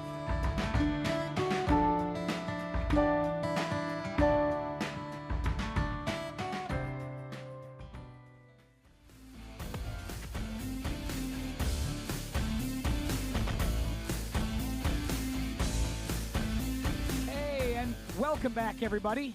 QCTV, QCTV.org, bringing you Section 6A playoff football action, or I should just call it 6A playoff football action. First half highlights, Jim Childs. Let's hear all about it. Well, I tell you what, it was impressive right from the start. First drive of the game, Charlie Hendrickson with a touchdown catch, 17 yards, and then it was the Zach Welch show. Zach with a touchdown, completed a 2-point conversion, and then Zach Welch again. Another 10-yard run. That's touchdown number 2. This one, the most impressive one. A 2-yard run that he bulldozed his way. It was like a road grader. And then, hey, Peyton Pedani, why don't you try it? Peyton Pedani runs road grading and gets through on a 5-yard run. They're up 35-0, and it has been all Tornadoes, even in the statistics. They've got 163 yards passing and 110 yards on the ground, 173 yards total. For for Roseville, they are 70 yards on the ground and 37 on the air. Complete domination right now by the Tornadoes. Yeah, indeed, absolutely. A very good first half by the Tornadoes. The balance was really one of the big keys to that, Jim. The fact that they were able to mix in the run and the pass. They passed early. That set up Welch to get some runs off tackle. Really, I thought was the difference. Yeah, and you know, this year compared to last year they averaged 260 yards through the air. This year they've taken that down, they are averaging only 201 yards in the air, but they're averaging 164 yards on the ground. So there's great balance like you're talking about, and it's much easier for teams to be able to for Anoka to be able to scheme against defenses when you're not just one-dimensional. That was certainly one of the big moves heading into this season was how can they maybe achieve more of that balance, take some pressure off Peyton Pedani, and they found that with this big bulldozing running back, moving a linebacker, right? So Zach Welch was a linebacker and a pretty good one last year for them. And we'll still play some linebacker occasionally out here for Bo Wasserik's team, but, he basically they made the move and said, you're going to become a running back in the spring of last year, and a role that he has really embraced. Yeah, and he's done a great job. And, just comparative, they're off. Last year it was 367 yards total offense. This year 365. They're right on track with the same amount. It's just a more complete football team. Don't believe you're going to see Zach in the second half of this one, as he has got all the leg pads are off for the most part, and he is still got the shoulder pads and the helmet. But he does not look like he is in full gear anymore, so he might be done for the night. Well, he's got some mileage on him so far this season. That's true. And when you're talking about Zach, he's got 164 carries coming in, plus another 21 catches. So he's been tackled. Well, I don't want to say tackled 185 times because he's been in the end zone at least 19 times. And that's been a big part of it is how do you keep, and there you're going to look at Zach, how do you keep him upright for the whole season? But that's a credit to his toughness to be able to run this hard this late in the season. Yeah, absolutely. And hey, one thing we haven't really talked about, we've talked about the offense. That defense is pitching a shutout. Oh, they're doing great tonight, too. Two fourth down 2 fourth-down stops. Michael Chamberlain on both of them. Defense has been outstanding. Yeah, Javen Starks has been terrific. You mentioned Chamberlain. Cooper Baki had a great first half as well for this Tornado team. And they will kick it off to start the second half. 35-0, the Tornadoes lead.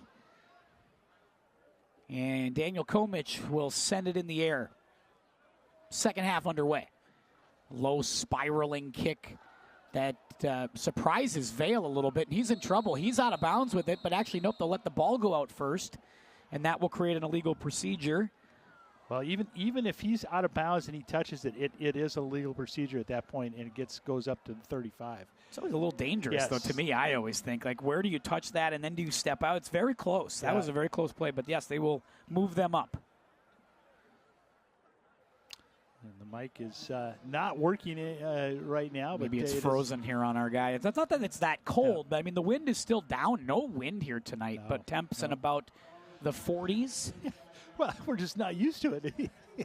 You think about it's 40 degrees. We haven't had that a whole lot here in Minnesota. Yeah, it's been when it's almost November. What a season of weather we got this year, boy. Yeah. We've been been asking for a break or two on some of these Friday nights.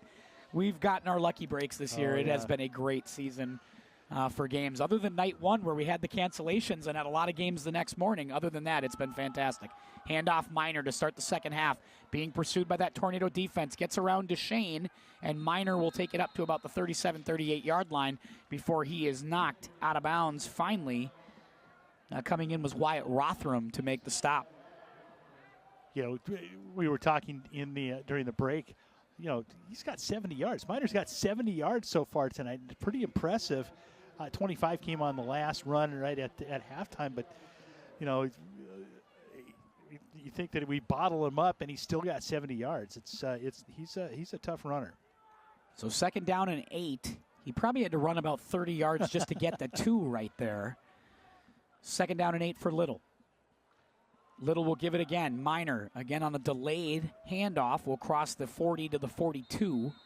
And that's going to set up third down and short. And this is kind of what Roseville, I think, wanted to do all game. And it just felt like every time they got to this position of third and short, that's when the pre-snap penalties would come up and they'd be playing behind the sticks. Yeah.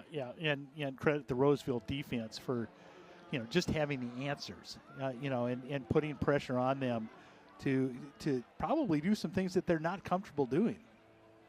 Third down and about 3. Ball spotted at the 42-yard line of Roseville. Just underway second half, 11-12 to go in a 35-0 Anoka lead. Back to pass, Little. He'll throw a quick out, and that is well out of the reach of the wide receiver. That was, you could tell they're not super comfortable throwing that kind of ball, as that one was not close, looking for Isaac Zerner. Yeah, and Zerner was open. Hibbert was right behind him. That would have been a first down, easy pitch and catch, just a bit outside. Fourth down, Little will go get the play call from Coach, one of the coaches, maybe not Coach Stevenson, because that one has two legs that are working right now. So that would, I think we're going to go there. Stevenson is on the defensive side. He was a play caller for, I believe, 19 years at Spring Lake Park. On the defensive side. And there's the snap, and nobody looked set at all on that one. And Hibbler was tying his shoes even still. Like, nobody was ready there. And I think we're going to go ahead and do this again. Nobody was set, though, on this Roseville special teams. Nope. And all of a sudden, that ball came flying back at Little. So back him up again. Fourth down now and 9. And Kamari's going to get a look here from 5 yards closer. Well, you hoping to come out of the locker room and get a couple of first downs, establish something. And, first 2 plays were great. Third one, not so much. So they'll punt it. They'll try this punt once again. High snap. Little will take it as he jumps for it. Sends an end-over-end punt right at Kamari Hibbler on a line drive. Hibbler will take it. He'll cross the 40. He'll cross the 45. Almost. Nope. Gets stopped at the 45-yard line as he tried to find some room. Coverage was able to recover that time, as first one to get to him was Dylan Hageman. Well, that was, I think they were looking for a little bit of a face mask, but it wasn't there. So, yeah, let's see who comes out this half. We had talked at opportunity to see some.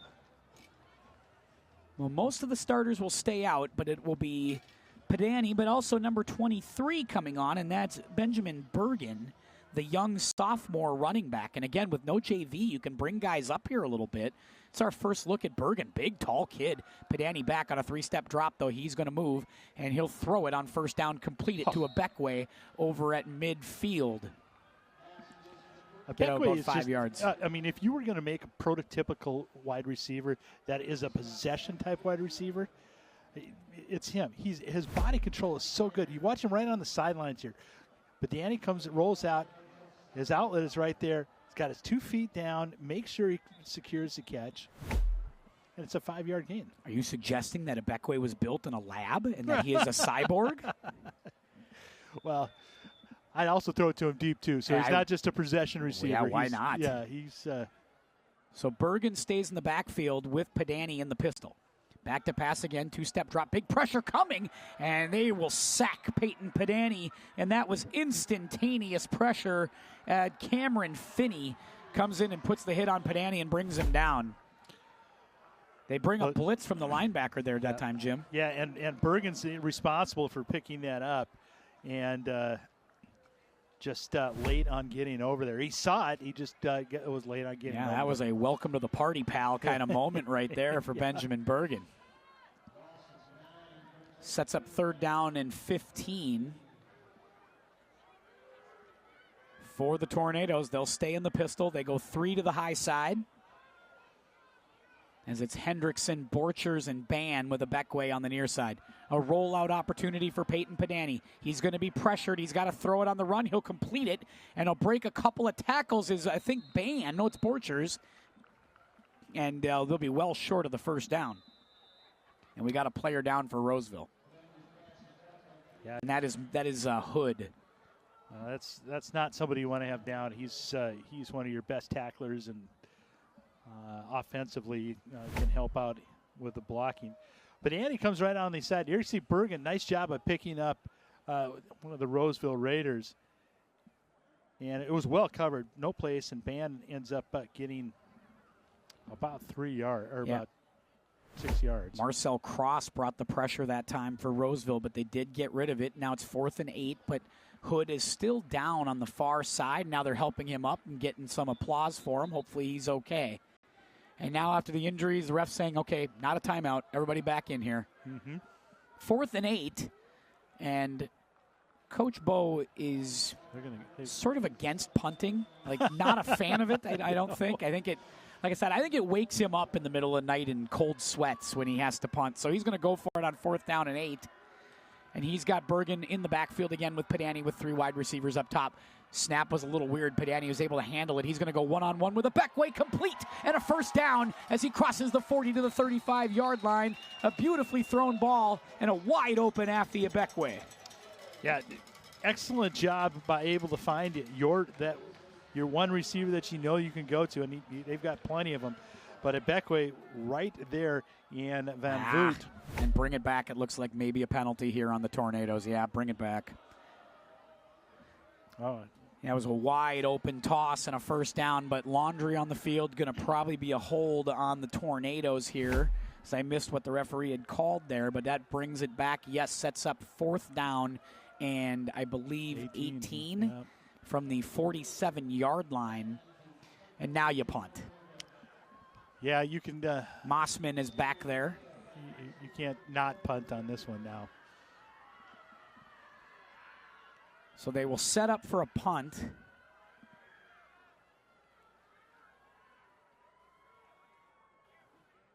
And they will fake it. And it's Mossman, the up man, who's going to run it. And I am perplexed on that play call right there.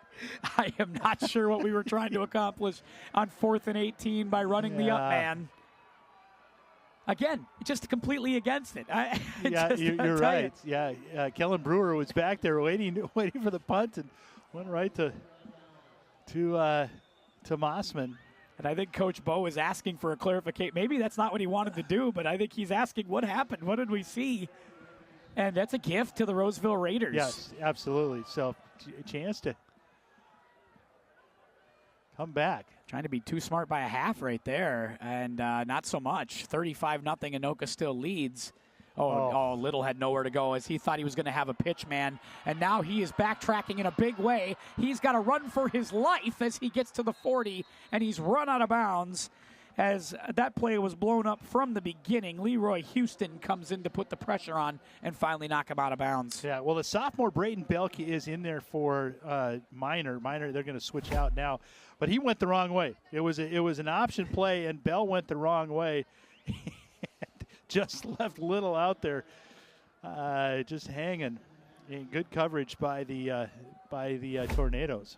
So second down and about 19, and not what you're looking for here if you're Roseville with 8:28 to go, third quarter. You're in plus territory, but now you are chasing the sticks.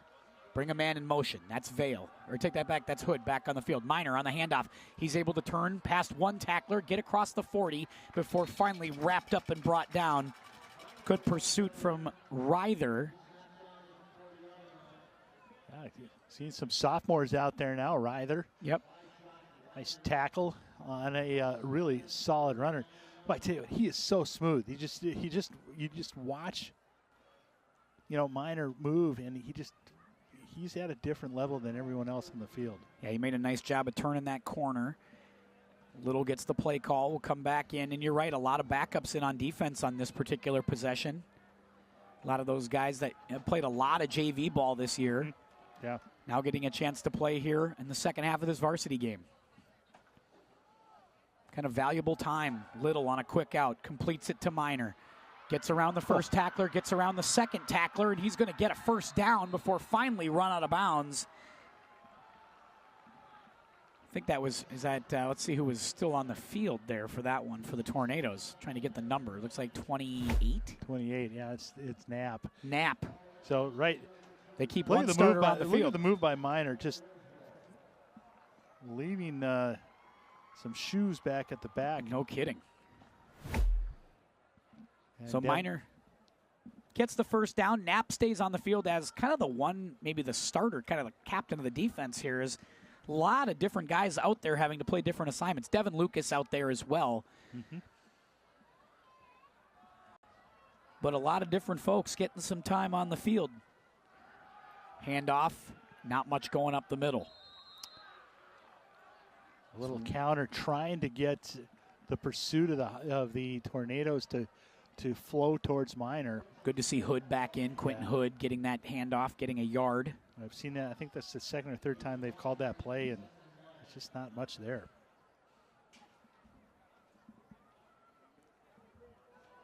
Seven minutes and counting. 2 minutes.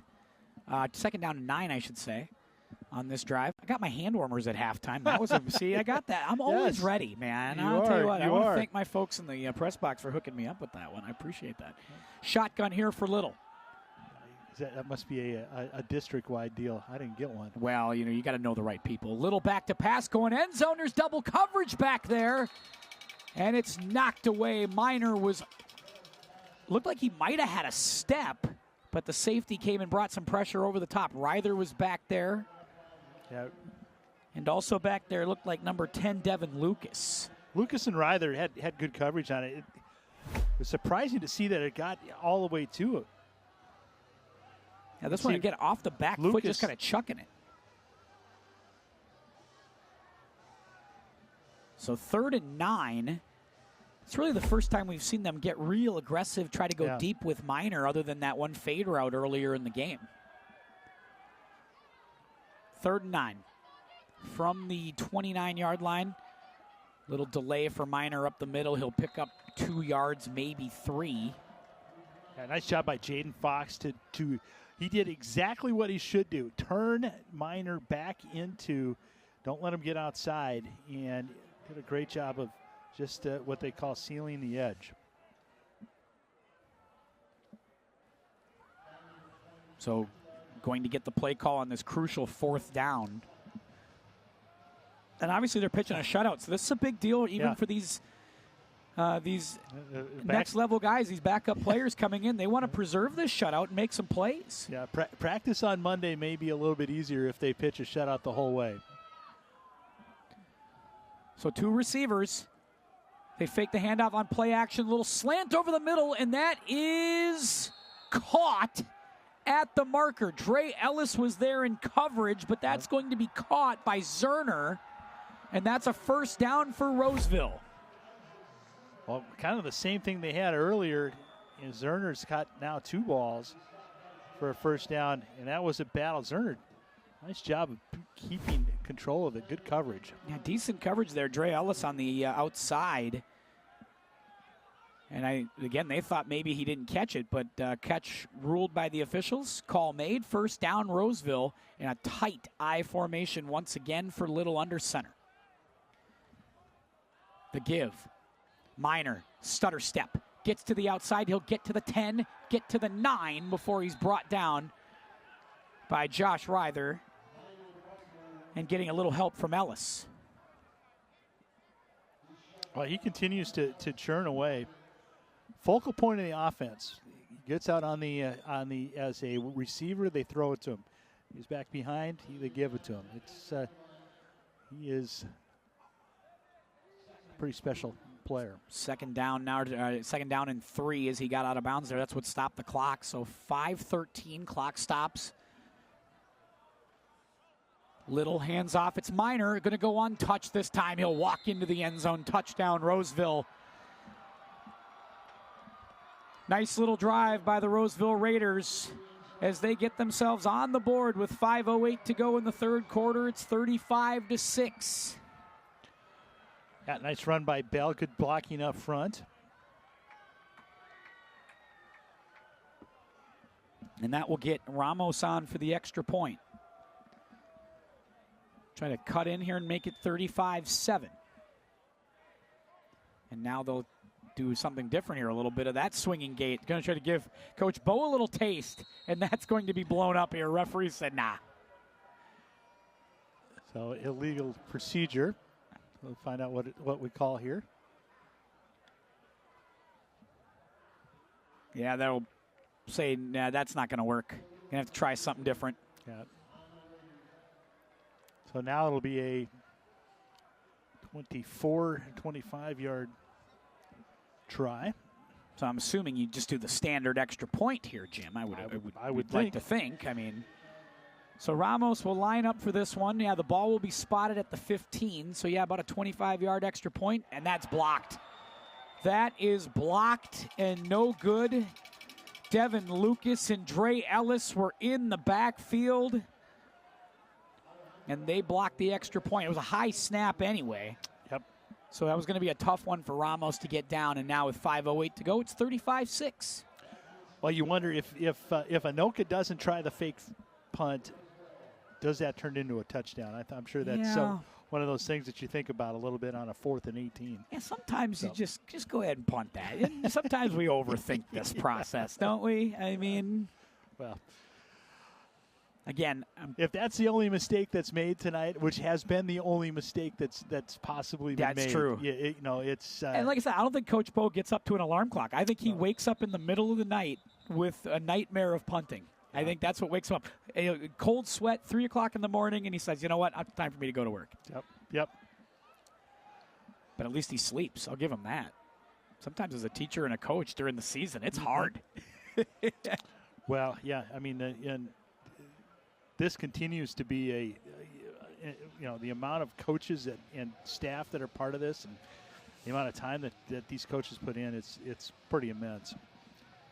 That's why these games mean a lot. He talked about that in the pregame, Jim, about we coach 8 games to get to this spot and to play these games. Yes. Even on the Roseville side, too. I mean, they were coming into this game as big underdogs, but certainly they were like, how do we win this game? We got to put everything we've got into this to try to win it. And they're going to go for an onside kick, and this is going to be trouble here. Roseville might have this. Let's see. That was good a call. very good onside kick, and they don't have to announce that, but Anoka just gets it back, gets the hands team on it. But that was a very good onside kick from Roseville. And they had a chance. You'll see right here, right up the middle, and might have been Hendrickson who picked that up, and it fell in it just into the hands of an Anoka player. Hendrickson, I think, got it first. He got blown up. Let's see if try to see who got onto that one at the end. Looked like Baki. Yeah, Cooper Baki, number 4, who was able to pick that one up. Boy, he's made some plays, and that's a big one right there. Yeah. So Sieben is in. Blake Sieben, handoff Bergen on first down. He's going to pick up 4 or 5. And this is our first look at the young sophomore, Blake Sieben. He's played some other games in cleanup time, but my first look at him for this year. Yeah, we got to see him against Osseo. Really impressive, man. He's got a good, solid arm, and it was, I don't want to say surprising, but it was refreshing to see that arm. Yeah, Coach Bo really high on him. Really likes him a lot. And you're right, a good live arm. And I expect Coach Bo will run a lot of the same plays. I don't think he'll change much of the offense up here, even with these guys on the field. So Sieben will sit in the shotgun and wait for it. Now he'll take it on a quarterback keeper. He'll cross the 50 to the 45. And that's going to be up near the first down, maybe a half yard shy. Yep. And that'll set up third down and short. So a sophomore running back in Bergen, a sophomore quarterback in Sieben. Looks like they've got some new offensive linemen in there as well. Also, they're going to have Brody Lackinen on the field, who's a junior wide receiver up at the high side with Hendrickson and Ban here to the near side. So many of those senior starters finding their way out. They bring Ban in motion. Sieben, hand off. Nope, he'll keep it on the option. Sieben's got room to the outside and a block. Ban and Lackinen both throw the block for him, and Sieben will get to about the 32-yard line and a first down. What is going on with the Anoka quarterbacks? Yeah, what? Although Sieben looks, I will say, looks a lot more comfortable in that running situation than Peyton Benani does. He certainly does. And again, this is one thing I like, Jim, I think Coach sees the attributes of his players and really tries to build the offense around those things. Sieben clearly a runner, so he tries to design some stuff for him. Yeah, it was RPO on that one, and he made the right decision on what option to take. Handoff ahead, and Bergen is going to barrel through for a big gainer, pick up about 10 yards, 9 or 10 near the first down marker. But he's a big kid, too. He is. He's 6'1". What are we looking at? What's 6'2", 190 as a sophomore. That's a big 15-year-old. So they go 9 yards officially on that carry. Set up second down and 1. Getting some last-minute subs in and out of the lineup as Trey Schmalz comes in. So Sieben, Bergen also lining up in that backfield once again in the pistol. 3 wide receivers to the near side. Handoff, it's Bergen. Straight ahead run. He's going to be upended at the line of scrimmage. I don't think he got there. Might have lost a half yard as he is pushed back. Yeah, he did. Score from Lakeville South. Lakeville South now up 21-14 on Wayzata. That'll be the next opponent for the winner of this game. That Champlain Park game was 14-7 Eastridge a little while ago, and you'll probably give me an update on that one as well for folks who are interested. Sieben brings Buxton in motion. Now another handoff straight ahead, run wide open, room for Bergen as he's going to get across to the 10-yard line and inside the 10 to the 8. Lots of room for Benjamin Bergen at the line of scrimmage, and he got a first down and a flag on the play. And we'll see what... that may bring it back. We'll see. It may bring it back, but I believe it'll be a first down.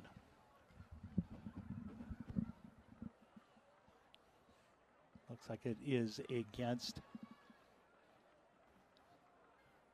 It's against Roseville. Yeah, we're just pointing now, just for the sake of pointing. Okay, yeah.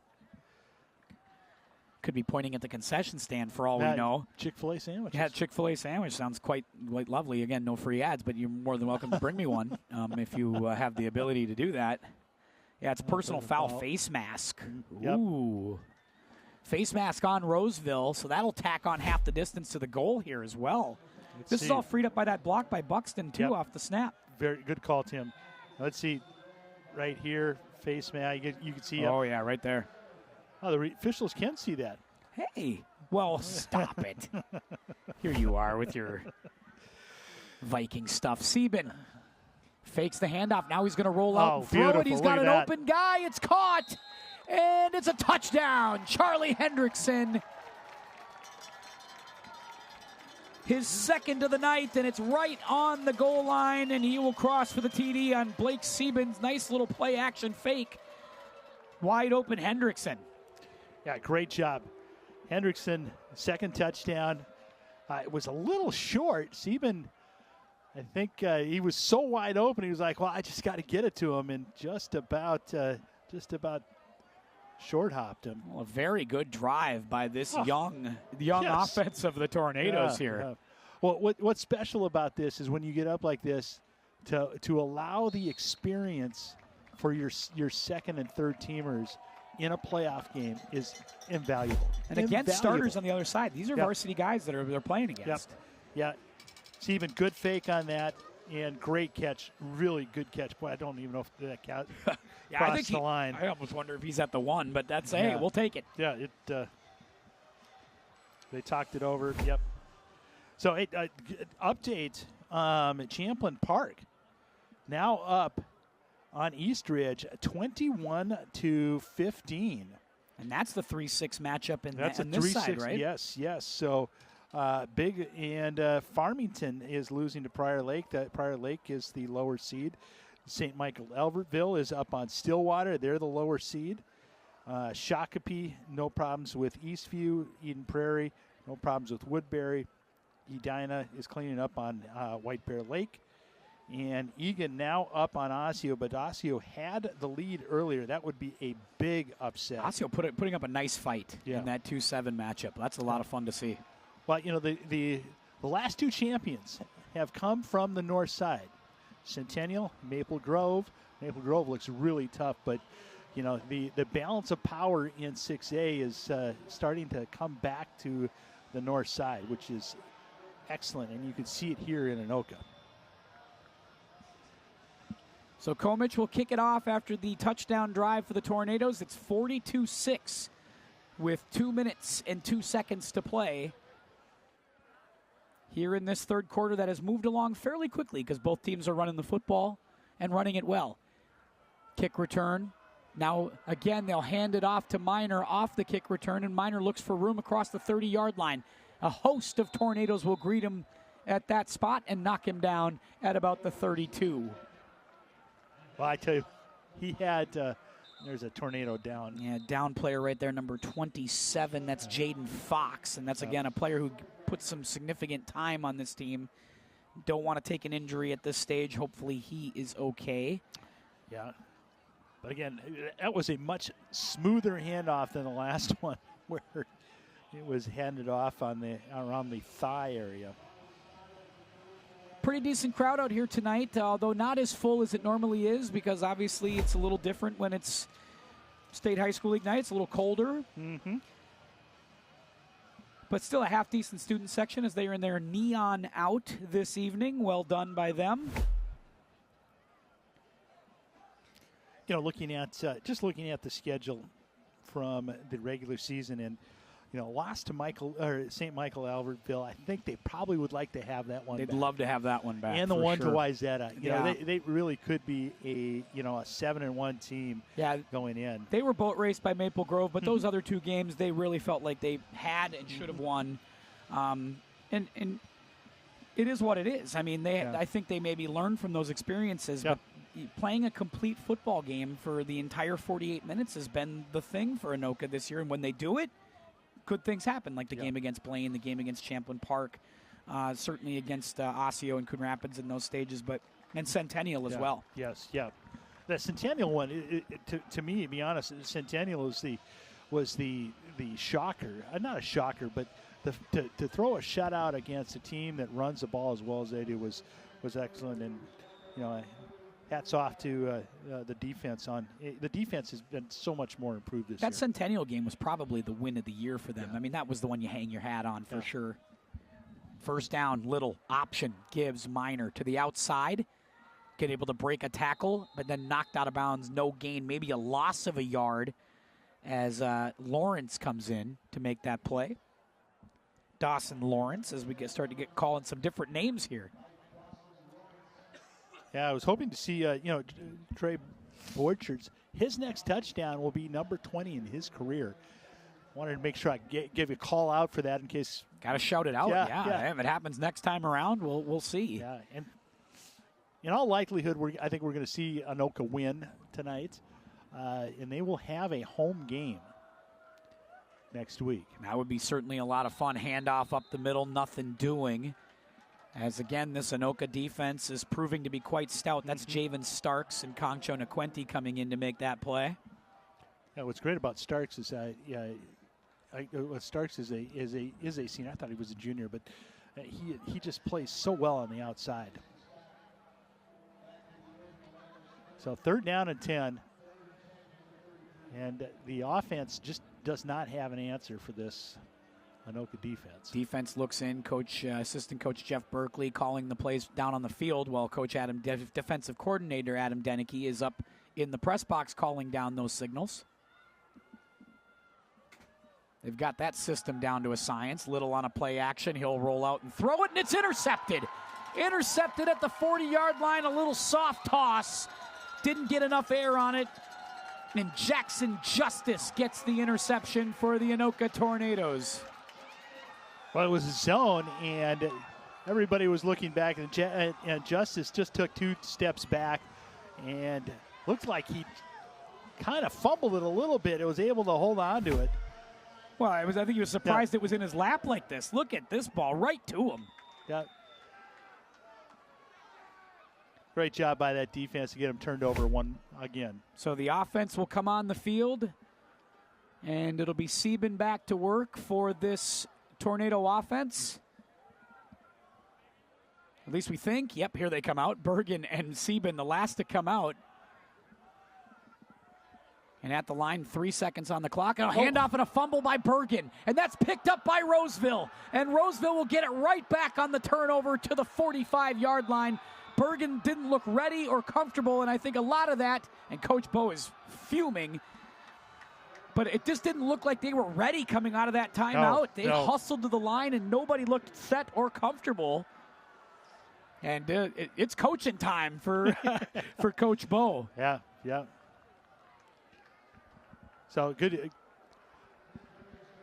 Big turnover. They give it right back to the Raiders. Under a minute to go here in this 3rd quarter. Where we can see it. And like you said, Coach Bo is not happy about that. Turnovers are something that can kill the momentum. And again, just looked like they were too bunched in the pistol almost there, Jim, because it was like Sieben turned around and didn't know where to put it. Yeah, I don't know if the spacing was right or whatever, but so we have a timeout by Roseville. Just take a little extra time to get everybody set. So Bergen's this last drive, Bergen was all over it. Drive before he had missed that block. He's going to be a good player. I think so too. I agree. This is the experience that you get the chance to make a mistake, and it's not going to cost your team the game. Well, they always talk about speed too, right, Jim? Yeah. Like, that the speed from the JV games or the speed from the sophomore games and all that stuff, it's just different when you're up here against varsity talent, varsity players, that kind of the speed of those upperclassmen. It takes time to adjust to that, I would assume, right? Well, the speed, you're talking about a 14 or 15-year-old going against a kid who could be 18. Sure. I mean, there are men out there. You're right. and it's a little bit different. Little hands-off Minor, a little stutter step in the backfield. He's going backwards. Javen Starks giving chase, and he's going to be brought down. Justice is there as well. And Ryther will finish him off. A host of tornadoes, but Javen Starks led the way. Really no answer. Just no answer at all. The carries so far, 25 yards on that one right at the end of half when they were in a prevent defense. Now, that might be the final play of this quarter, 10 seconds to go. And it'll be coming up soon here. 5 seconds, that'll do it for the end of the third quarter here at Goodrich Field. Each team gets a score. It's 42-6. Tornadoes well on their way here on QCTV.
All right, we are ready to go here, fourth quarter. They didn't wait for us on that one as they handed it off right away here on second down, and it's going to set up third down in about 8 yards for this Roseville team. Tim Anderson, Jim Childs here with you on QCTV and QCTV.org. Wherever you watch your games, see your games, all that good stuff. 6A playoff football action. Roseville trailing 42-6, third down and about 7. Handoff straight up the middle and room and a first down for the Roseville Raiders as they'll cross the 35 to the 32-yard line. As again, a handoff to the up man this time, a little something different. This time they hand it off towards Jonathan Harmon, first time calling his name tonight. Yeah, good run. That counter finally worked. A little dive right off between the guard and center. So they'll try to get quickly here. Back to the huddle, back to the line of scrimmage. I formation once again. Little will try that same play. Nope, he'll keep it himself on the fake, but that's not fooling anybody except me. And brought back on the tackle and a stop. Tornadoes sniffed that out beautifully on defense. Well, I think if you would have taken it on the outside, you probably could have gotten a few yards. That one, no gain. I think Leroy Houston gets the stop on that one. Leroy always likes it when we give him a shout when he makes a play, so we got to make sure we do that. Well, we are in running time right now. The Raiders will have to score a touchdown or a field goal to shut the clock off. Handoff again up the middle. It's Harmon. Harmon will pick up a couple more before he's brought down. Again, good job by that interior defense of Anoka, which starting off tonight with the starters was terrific, but it's continued on here in this second unit. They continue to kind of hold their gaps and win this battle at the line of scrimmage. Yeah, and then what came in, what did Roseville in was the fact that they got behind. You just can't get behind with this offense. This offense is something of where you've just got to ground and pound. And Little will throw it on the ground. He had an open receiver, but didn't have time to get it to him. And by the time he threw it, it was too late. And that thing one-hops the wide receiver. Sets up fourth down. Yeah, Zerner was there. Yes. Yep. A little life kind of taken out of the Roseville side. Is there a penalty? Might be a penalty on this one as well. Yep, walk it back, and that's might be a hold there because I think that they were going to get to Little, and I think they held the defense of Anoka to do that. So that's going to back it up. They're going to do it again. Third down. Clock is still running anyway. Third down and 16. Little will now sit in the shot. No, he'll go under center with one running back. That's Minor. He'll pitch to Minor. Javon Minor trying to get to the outside and does. 35. gets to the 30 before he's bumped out of bounds. Ryther was there as well. Josh Ryther has done a nice job since coming in, playing in that safety position. He's come up and made some plays for this Tornado team. Yeah, and the Tornadoes had him hemmed in, and it was just a set. Looks like Minor may have a little stinger in his back. You know, it's like I said, you start to get you start to take enough hits in a game, gets to this stage, all the hits start to hurt a little bit, especially when it's 42-6. Yeah. They don't hurt as much when it's, 0-0 or you're up 42-6. All right. So the clock still now stopped because of a timeout. Roseville takes the timeout with 8:22 to go. So it'll be, fourth down and about 9. So we do think Anoka's going to host the next round of this playoff game, They whoever they will. see. Yep, Yeah, but they yeah. win this So- one, obviously, so- in 8:22. So could be right back here again next week. Lakeville South now up by 2 touchdowns, 28-14. So, yeah, next Friday, well, good opportunity to come out and see the Tornadoes, and the really the first time that they've been able to get to the second round in a while, since I believe it's 2011. I think they got there a few years back. 2017. Yeah, they got back, and it's been a while since they've been able to get on this run of being one of those teams one of those top 15, 16 teams in the state where they're like, yeah, we're at that level where they used to be for so long. Yeah. And definitely they all had goals. All these seniors have goals of trying to find their way to U.S. Bank Stadium. Well, to do that, you got to run through some tough teams. Yeah, it doesn't get any easier. It's just it will not get any easier. Little will throw it, and that was almost a tasty candy-coated pick six. Devin Lucas, nice job to be able to just knock that down. But you're right, man. I tell you what, I'm sure the eyes got a little bit bigger, but a turnover on downs nonetheless. You can see right here, looking out for Jacob Wolf, and just able to get a little piece of it. So I was looking at the wrong sheet of paper. In 2021, the Tornadoes were able to beat Moundsview, and then they ended up taking a loss in the second round to Lakeville South. So good opportunity to get that one back. But they have not had a lot of those opportunities, as you were right. No. And again, this Tornado offense a little slow getting on the field, and they got to snap it with 1 second, and they're going to get a penalty on this one too. Wonder if somebody might have moved a little bit early as the handoff to Bergen.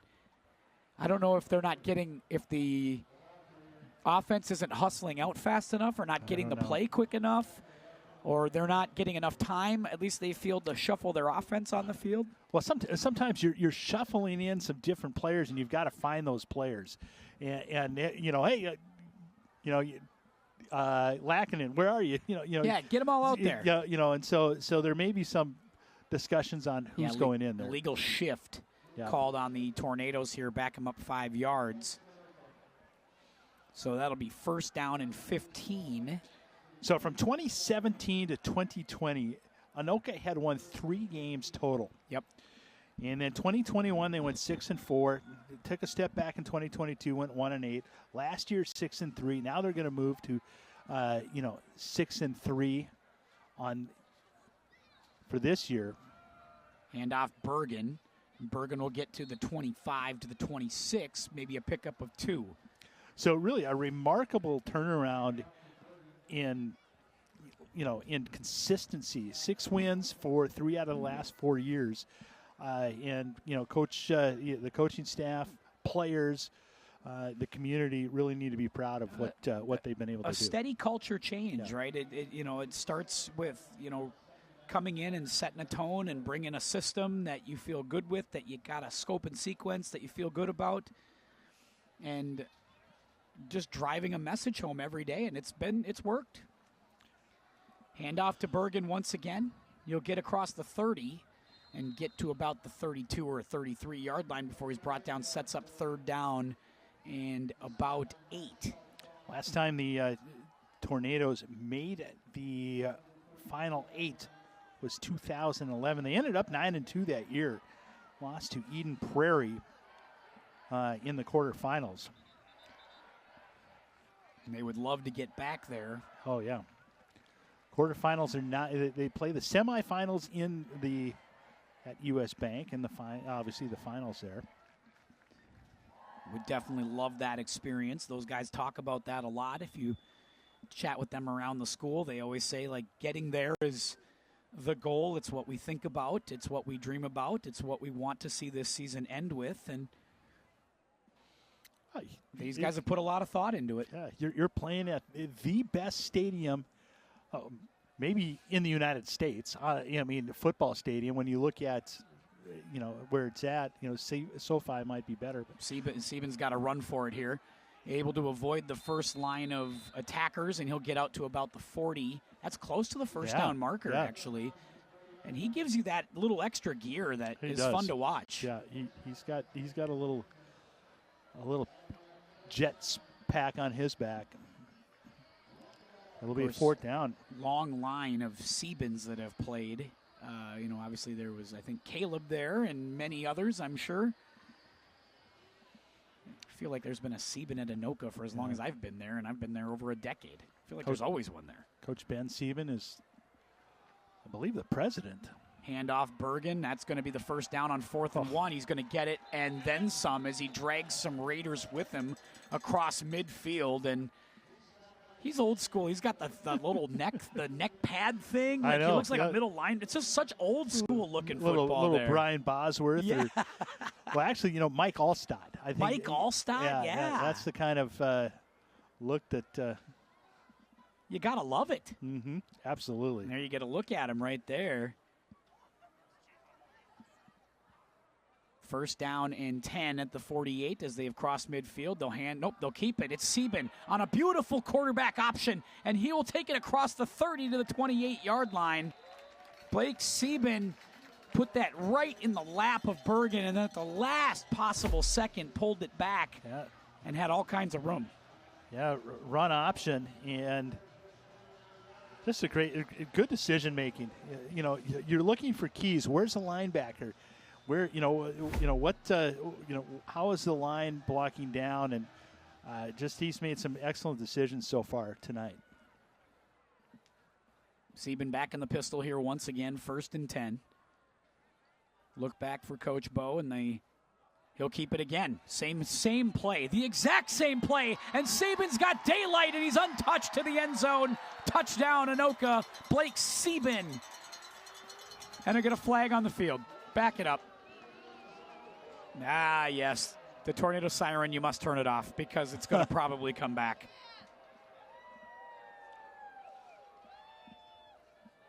We'll see what they call here. It's going to be a hold, on the offense. Bring it back 10 yards, and that'll take the touchdown away from young Blake Sieben. We'll see where it is. Maybe it's got to be downfield. So Lackinen comes into your picture right here. Right there. Yeah, he's holding. They got it on Brody Lackinen. He had him locked up. So it'll be a first down still, and it'll be a 1st and 10, I believe. So, they have 1st and 10 at the 29-yard line.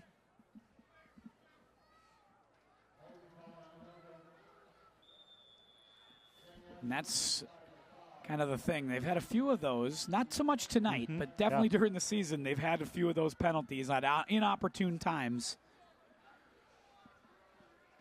Sieben now will wait again in the pistol. 4 minutes, 4 seconds. Clock running again, 4:02 to go. This is the give to Bergen this time. And that one's not fooling the Raiders as the Raiders will bring him down. First guy to hit him that time, the big guy, number 59, Thomas Sabaski, 6'3", 250-pound senior. Well, I think what we're seeing is, they're keen on Bergen. They're just like, we're going to take out Bergen. Or take out the running back, whoever the running back is. And Sieben has made some good decisions. It's also different than what you see on film because they don't run quarterback option with the main guys. So this is really a Sieben package only. Yeah. And they will go with a quarterback keeper the whole way. Sieben will turn the corner, and he's run out of bounds at the 5-yard line. Comes up with a big smile on his face as he did a little Superman action. I'll tell you what, if they add this to the repertoire, Yeah. you know, next season when you start looking ahead and you're like, man, if they can throw it and run it with a big back and the quarterback's a threat to run, this is dangerous stuff. Yeah, Bergen out. Good block by Bergen. Boy, he actually got 2 Raiders on that one, and that one then he goes for a little bit of a ride. And you don't even have to pay for that ride. No extra tickets or anything. That's fantastic. Handoff Bergen straight ahead. And not much going on there, maybe a yard as he'll take it to about the 6. Clock still running, 2 minutes, 30 seconds as we are in running time. Tornadoes on their way to a first-round victory here in the 6A playoffs. Congratulations to those guys. Congratulations to Coach Bo Wasserich and his staff. Getting this home win, going to send the fans home happy. But they'd love to get one more score. Shotgun now for Sieben at 2 minutes to play. Look back for the call from the coach. They get what they want. They're going to run. Quarterback run for Blake Sieben. He'll cross the 5 and get down at the 4 before finally being wrapped up by Finney. Well, Lakeville South now up by 3 touchdowns. 35-14 on Wayzata. So I believe that we will see the Panthers up here next week against. I don't know if they've ever crossed the 394-169 split to get up here. Have they ever been up here, you think? Well, I don't know. I don't know. I know that. I wonder how many of those youngsters have been to Anoka. I don't know.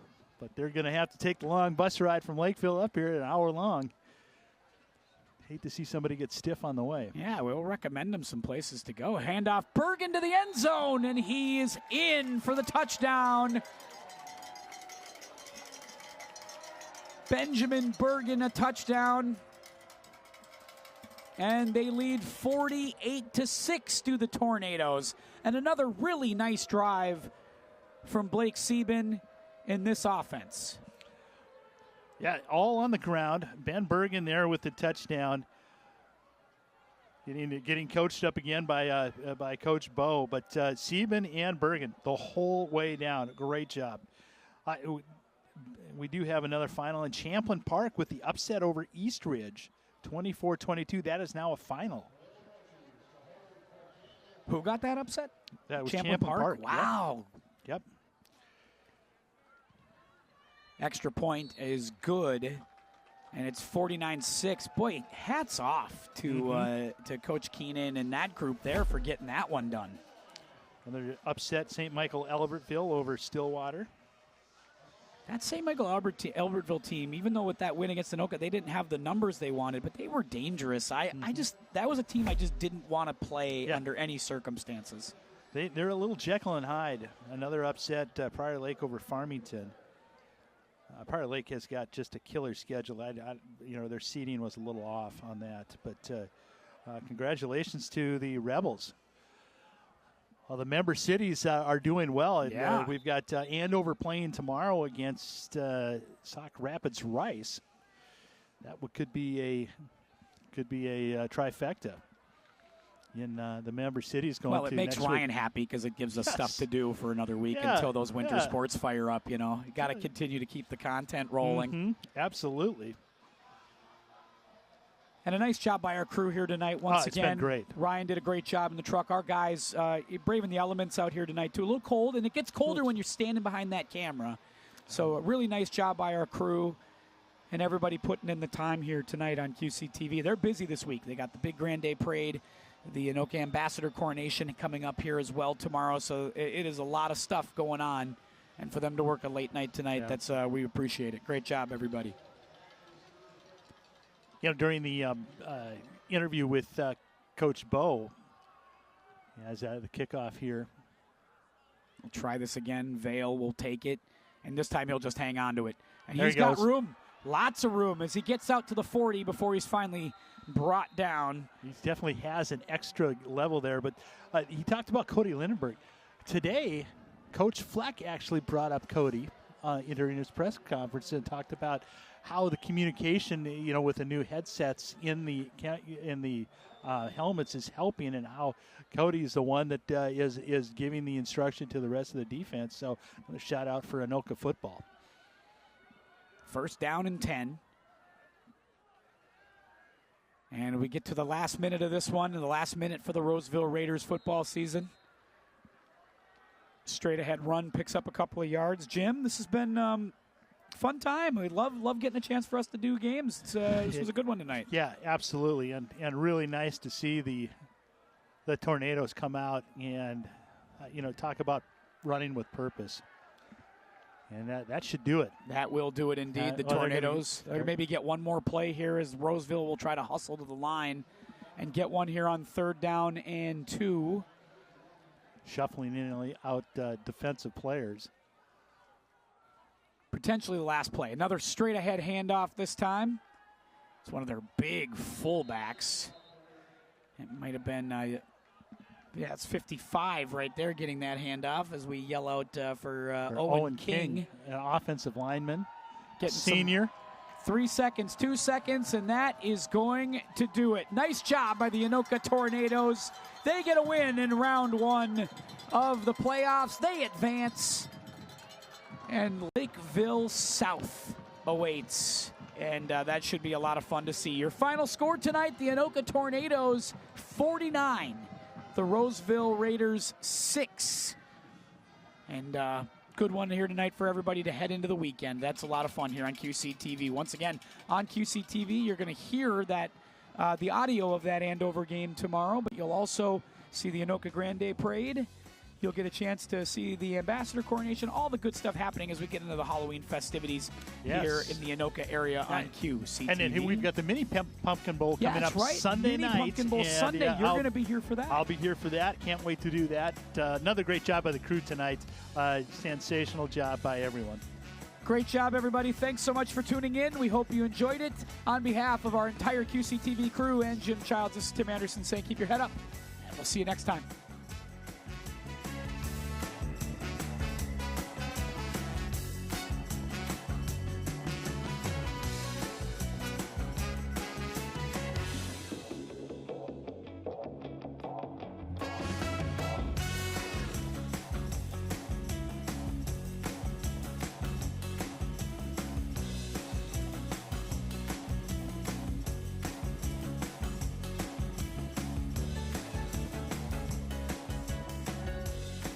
Materials property of the Minnesota State High School League. No downloading, saving, or archiving of this production is permitted.